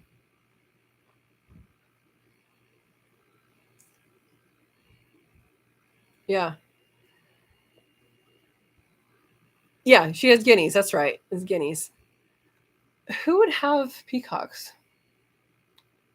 I don't think we've talked about that on here. I don't know. Sorry. I know peacock eggs are expensive. I've seen that before. Yeah. Oh, that was your retracted message, Steve?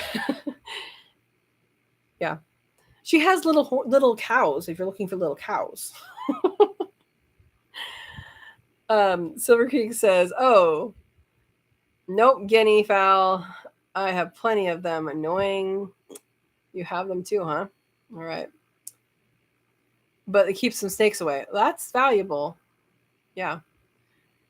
Verna says her rabbit cages will be here Wednesday. That is awesome. That is awesome. And just in time to be able to set it up comfortably and not in a rush mode.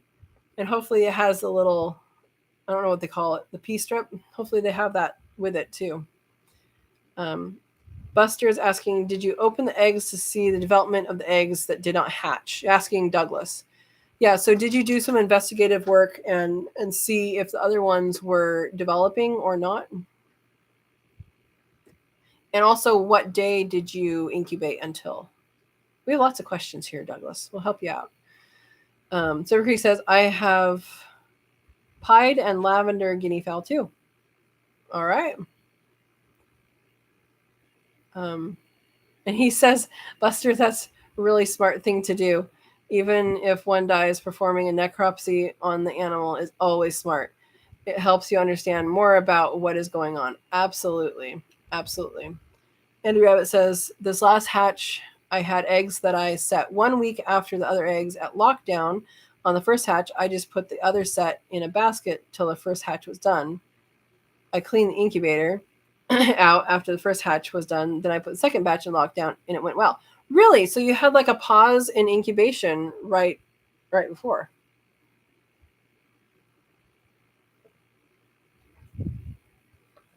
All right, Douglas, I'm taking that you're going to watch the videos, and we'll help you out. Verna says, I tested all 5 of my incubators. Only one is garbage, and it's the Farmer's Innovation Incubator. I have heard this type of thing about them before. And Faceplay is saying that is great, Andy. I agree. Silver Creek says, Buster, checking their intestines, their egg sacs, and their crop. Always look to see why something died. It's a good idea. Verna says, I have milled eggs set 36 to 48 hours. Better safe than sorry. Yeah, I see no issue with that. Yeah. Silver Creek says, so is there rules on mailing eggs, or is it like with rebel canning you just do? I haven't mailed any, but I have many asking for some. You have to be MPIP certified to mail eggs across state lines. Within your state, you're going to have to check with your own people, but I think I would say check with your own people. That's what I'm gonna say. I'm saying I sell hatching eggs, but only local people have to pick them up. so, so that's not, and I don't sell very many because I'm not advertising, right? But yeah, going across state lines, you do need to be MPIP certified.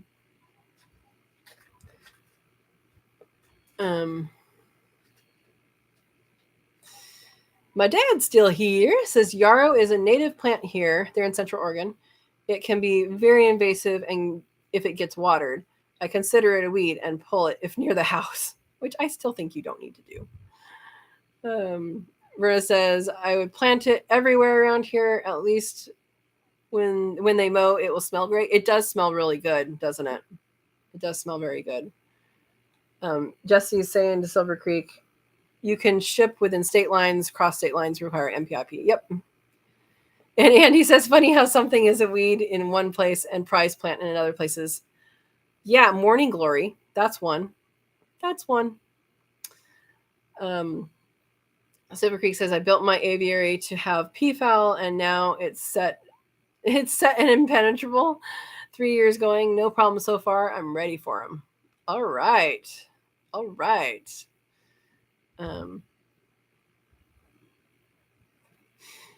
All right. Silver Creek's getting MPIP. Good luck. So MPIP person can also give you much better advice on birds and the health of them than I can. Like, they're going to know what they're looking at with those birds. You can get them on Etsy. Oh, the peafowl eggs? Okay. Silver Creek says, I'm getting an African gray in about 6 months. Really looking forward to that. I keep lots of birds. I'm a weirdo like that. Are you talking about a goose? Is that African gray goose, or is that the parrot? I don't remember. There is an African something goose that lives almost entirely off of grass. I think it was African. Yeah. That's good. Okay. Verna, you definitely want a pee strip for the rabbit hutches. They do tend to pee outside of that. Oh, PJ, now you chime in that you had peacocks. Not you don't have them, huh? Jesse says Zach has peacocks, just no peahens. I think he has one. If he still has it. Yeah, I think it was 2, and then it's down to 1 last year at least. They says Silver Creek, not weird. You're unique in your own way. And Steve says exactly what I said. There's PJ. We're all talking about you. Yep. Are they still open? So my dad's talking about for peafowl, maybe contact Pearson Rock Garden here in Redmond. There's lots of peacocks roaming around the grounds there. Maybe they can point you in the right direction. They would still officially need to be MPIP certified. I doubt they are. Are they even open though? He's talking about Redmond, Oregon, and I don't even know that they're open. Yeah, I don't know. Silver Creek says, does Zach sell? I definitely want a few. Well, he only has a male, so I don't think you want any male eggs because they're not going to work very well, as far as I know. They will suffer failure to thrive without companions. Yeah, you want more than one. Silver Creek's telling my dad, y'all rock like a Fraggle. Fraggle rock. Thank you. Yeah, okay, so he still only has one peacock. Okay, that's what I thought. Yeah, one male doesn't make eggs. Yeah, so Jesse, he did have 2, and I think they were both males, and one of them died. I don't remember how. Pond, maybe? I don't remember. Yeah. Andy says, I planted Morning Glory once about 10 years ago, and I thought I had them all removed, but every few weeks they pop back up. Exactly. Parrot. Okay. African gray parrot. So you're putting in time for that animal. They live to be like, I don't know, 80 years old or more. Yeah. Oh, Peterson Rock Garden just remodeled and are open. Interesting. So this is a rock garden. You did hear that right. They don't grow rocks. They just show them off. And there's peacocks there for some reason. Steve says, I love morning glories. Yeah, you don't have a garden. They're pretty. The bees like them. The carpenter bees like to go on top of them and cut a slit in them and steal the nectar. But yeah. PJ says, sorry, I fell asleep, just woke up and heard guineas and peafowl. We woke you up. It's okay. Rita says, there's one type of morning glory that grows tubers that is edible. That is interesting because it is a pretty poisonous plant other than that. So that is interesting. Thank you, Steve. I'm not going crazy. He says, Katrina, there is also an African gray goose. At least I knew something. I knew enough to ask the question, right? Peterson Rock Garden has a website. Let's look it up.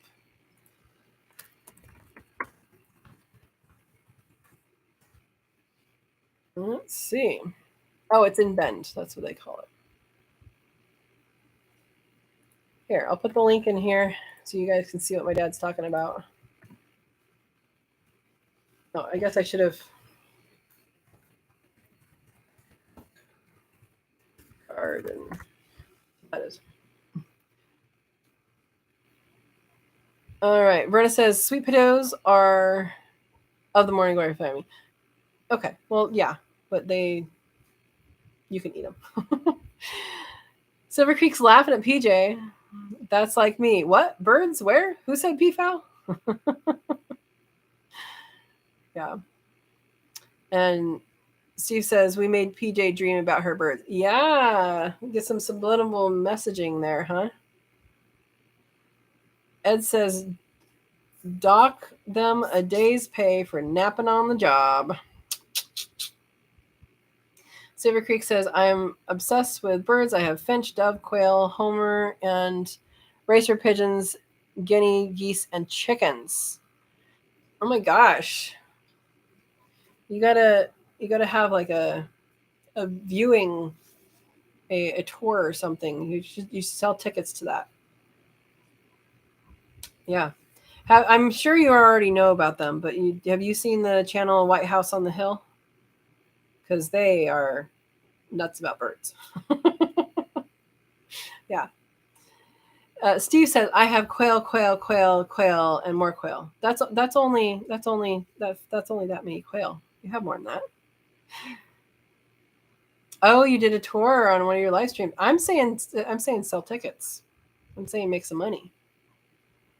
Yeah. Okay, Verna's Googling things again for us. Which morning glories are edible? Emopia, water, land, and sea, and gardens eat the weeds. Emopia, I don't know how to say it. I've seen that before. Pescrepe, goatfoot, or railroad vine, beach morning glory. And goatfoot morning glory is often found in sandy seashore. Its cooked roots, stems, and leaves can be eaten in small amounts as famine food. I would double check anything that says famine food. I would double check the nutrient contents of it because famine food also includes tulip bulbs, which has some pretty not good stuff in it for you. Just in case there's something in it you shouldn't have. You can live off of it, but shouldn't have a whole lot of it, or you can live off of it if you have to. So that would be something I would check.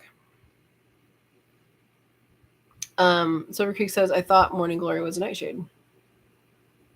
I don't remember, to be honest. I don't remember. But tomatoes are a nightshade. Potatoes are a nightshade. Peppers are a nightshade. We eat a lot of nightshades. Yeah, Steve said I'd eat it in a famine. Yeah. Yeah, so no Silver Creek white potato or nightshade and sour peppers. Yeah, there's a lot of edibles in the nightshade, but it is called the poison nightshade family. So there are a lot of poisonous ones as well. Silver Creek says, moringa is the number one famine plant ever. I've tried growing it, but every time I germinate it, my dogs or cats tear it up. By the way, if y'all are interested in growing moringa, hit me up. I know the secret. Silver Creek, I have seeds. I tried to grow them. Things dried out. I have seeds. I tried to grow them. I grew them. Then they got too wet and they rotted. So yeah, I haven't grown them in a couple years. What's the secret? What's the secret? But I do have seeds, and it's good. It's good for you. And I wouldn't call it a famine plant. I would say that is a very nutritive plant that people need to understand how to use it, and that's it.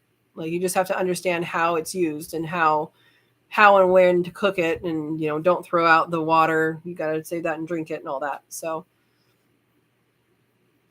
yeah, well, what's the secret? You told us that you have a secret. I know that in my area,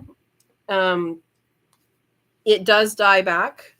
It does not do well with wet feet, and being wet roots, and it also does not do well with cold. So it will die if the ground is not too wet. It will die back to the ground and regrow the next year. Yeah, I had a whole plan about growing it in a wine barrel, and cutting it back like really, really harshly, like have it very densely planted. Yeah. Not cold water. Okay, so you water with warm water. That's the secret. Okay. Andy Rabbit says, last year I had morning glory plant that kept growing into the rabbit's cage. It was well trimmed by the rabbits. Really? I did not know that they would eat that. I always thought that the leaves were not good for consumption. Interesting. Well, the two older breeders, females, they got a little chunk of apple yesterday. One of them, actually, you haven't checked on her to see if she ate it, but she was like, I don't really know what that is. And then the other one, it took her a while, and then she's like, this is really good. And you saw her in the video today. Yeah. Okay, Verna says it's a seed of morning glories that are toxic. Okay. Silver Creek says it's definitely a famine plant. The tree alone helped bring many areas of places like Africa out of starvation. No, I'm saying it does bring out of starvation. I'm saying that it doesn't match the same qualifications of what I just said before, that you have to like look up what other things might be in there, because it definitely is very nutritive and very, like, it will save people's lives. Yes. I'm agreeing with you, and I'm redefining what I said as far as a famine food. But it also, the seeds you can press for oil, and you can also use the leftover of the seeds once the oil's gone, as a flocculant. So flocculant is something you can put in water, and it will clean the water and make it safe to drink. So that's pretty cool. Silver Creek says, I germinated in one of my fish tanks where the filter is flowing over the top, right over where the seeds are. Okay. So it's constantly moist at the beginning then. And Inferno wants to get a jackfruit. A tree? I don't think it's going to fit in your apartment. I think you got to find someplace else to plant it. That would be awesome. Andy Rabbit says, my rabbits will eat my tomato plants too. Every time they get out, I stopped growing tomatoes in the rabbit's yard.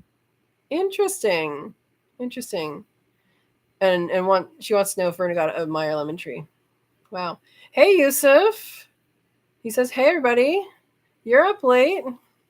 We were talking about you earlier, about your experiment with the no-turn hatching that didn't go well. Yeah, welcome. Yeah, and Verna says no room. Yeah. The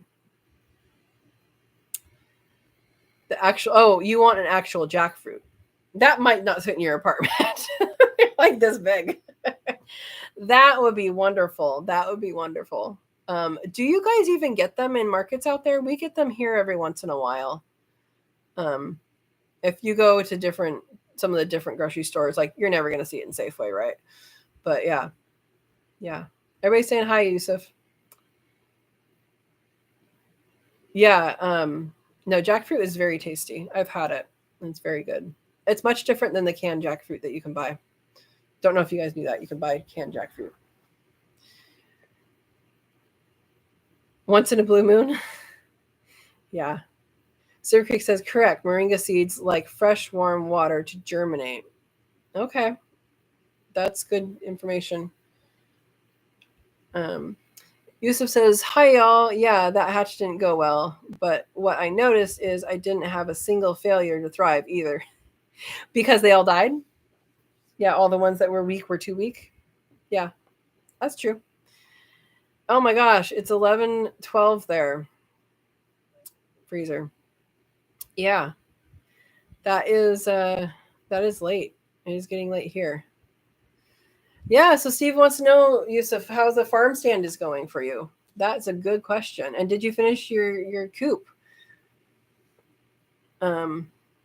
Yeah. Here to Katrina? I don't know what you mean, Berna. Oh, here as in where Yusuf is. It is 8:13 here. It's getting late. But Yusuf just came on, so we have to talk to him, right? Oh wow, you sold $13 worth of eggs today. That is awesome. Awesome. Congratulations. And I hope people are doing the honor system honorably. Yeah. Yusuf says no coop. I keep delaying it because there's always problems whenever I go there. Once it's done, it's going to be done and it's going to be wonderful, Yusuf. And you're going to love it. Yeah. Love fresh jackfruit, Soda Creek says. And Jesse says 10:13 here. Yeah, it is getting late, guys. I'm going to have to go here pretty soon. We're staying up late tonight. Much better than $0. Absolutely. Yeah. And if you have it out where people can see it and people will actually do stuff there, then that's good thing. 10:14 here. All right. Yeah. Yusuf says, my friend's father is a carpenter and he laughed when he saw it. Oh, and he didn't offer to help? How rude. It's okay. The birds aren't going to mind.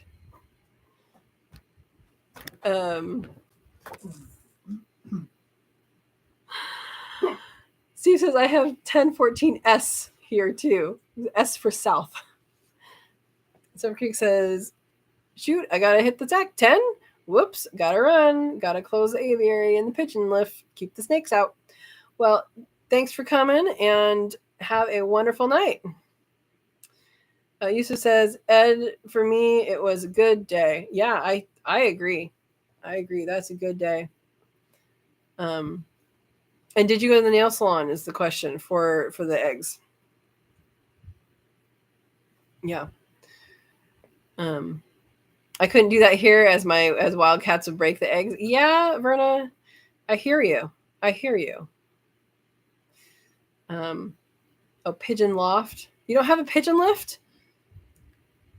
Lift them up to their perch?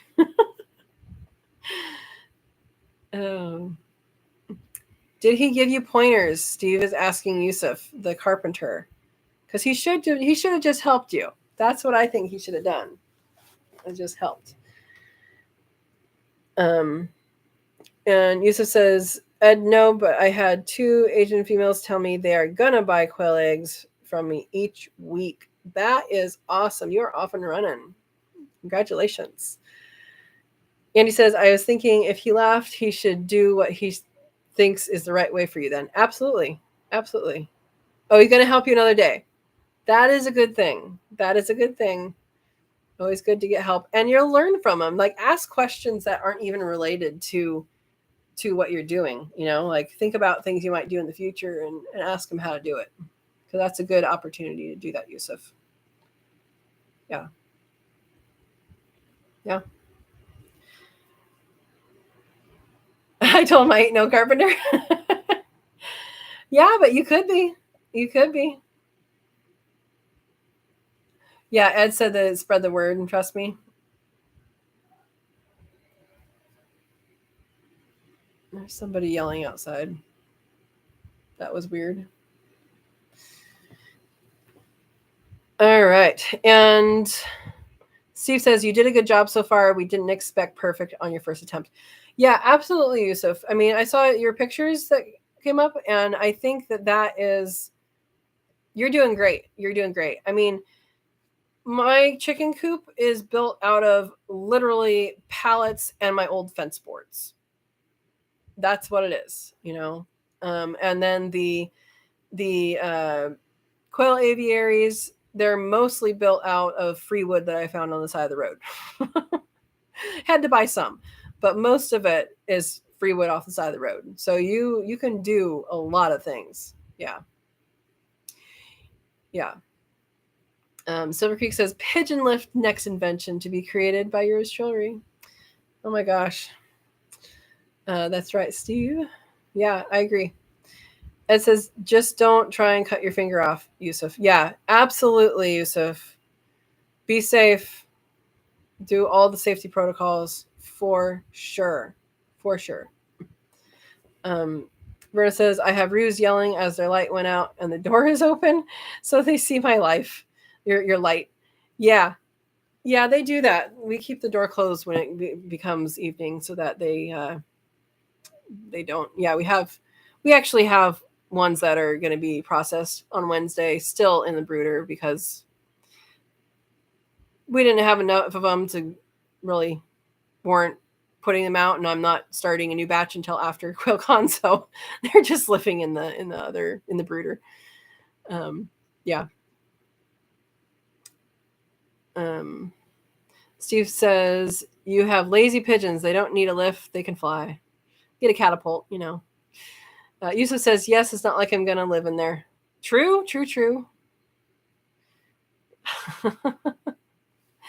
They complain when I have to use the restroom. Yeah, because you have to go through there and turn on the lights, huh? Yeah, for sure. I usually try and avoid feeding the rabbits so I feed the rabbits at night, and I usually try and avoid feeding them after the lights go out for the birds, because when that happens, then the birds are like, "Oh, it's morning. I need to make everybody know it's morning." Yeah. Yusuf is asking, did you see my experiment on growing duckweed and minnows as free chicken feed? I did not. I missed that, Yusuf. What happened? You can post that on the Friends of Sow and Tare Facebook group. I don't know if you're a part of that yet. You should be a part of that, Yusuf. Let me see.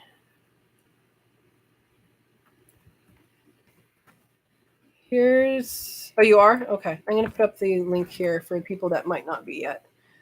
Join the Friends of Sow and Tare Facebook group. Yeah, absolutely put that on there and see. Let us see how it went.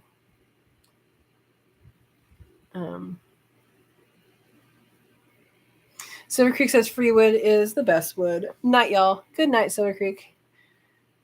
Is that a big feather? It's the peacock feather. Yes, it is. It is a peacock feather from a job site. It was on my car when I went to get home, or when I went to drive home.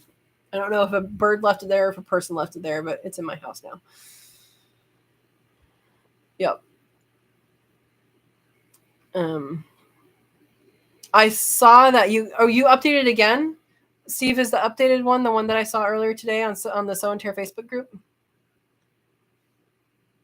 That's amazing. Add 3 more states. That's awesome. So many questions on the feather. I didn't think it was going to be a topic of discussion, especially since it's not it doesn't have the end, the little eye on it. Yeah. Anything that gets people talking. Oh, camera shy, Yusuf.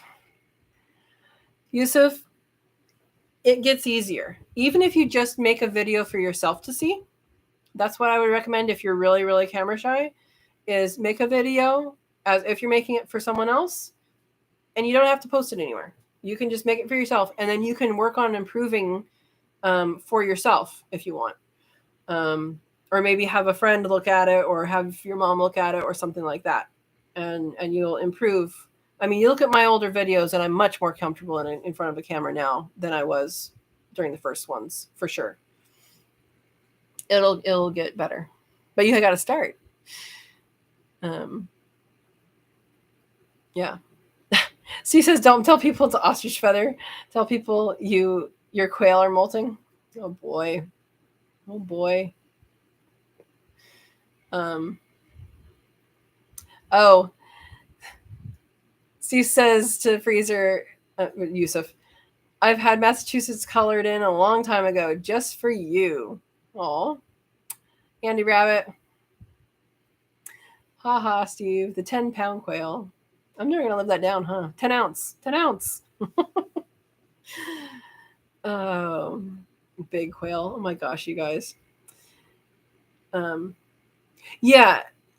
You don't have to post yourself in the video, just talk as you video. Yeah, that's the other thing you can do, is you don't have to be in the shot. You can be behind the camera. That's completely fine. Completely fine. Yusuf says, yeah, well, I joined these quail related lives a few times. It helped. Yep, absolutely. Laughing at Steve. It's like the emerald green. Oh, got it. Moody green.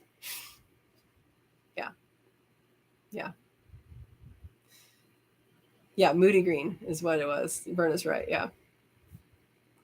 There are lots of YouTube channels you never see the host. Absolutely. You can just be behind the camera and showing stuff, and I mean, you can even do voiceovers later if you just want to be silent and show stuff, and then do voiceovers later. That's completely fine too. Yeah.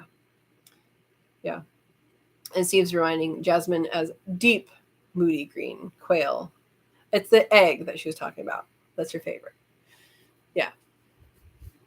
Yep. Absolutely. All right, guys. What I am thinking is time to get off the computer. And so, anybody else have anything pressing, anything they want to talk about before we get off? Maybe not. All right, guys. We will say goodnight. Verna says, dye a jumbo white moody green and give to Jasmine. The bird. Oh boy.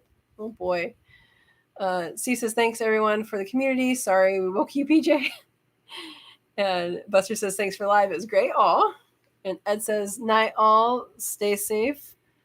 One more live before QuailCon. Oh my gosh. Yeah. Have a blessed night, everyone, Verna says. All right, guys. Have a good night. We will see you next Monday. Yusuf says, thank you for live. Have a good night all. Night all from Andy Rabbit. All right. Good night.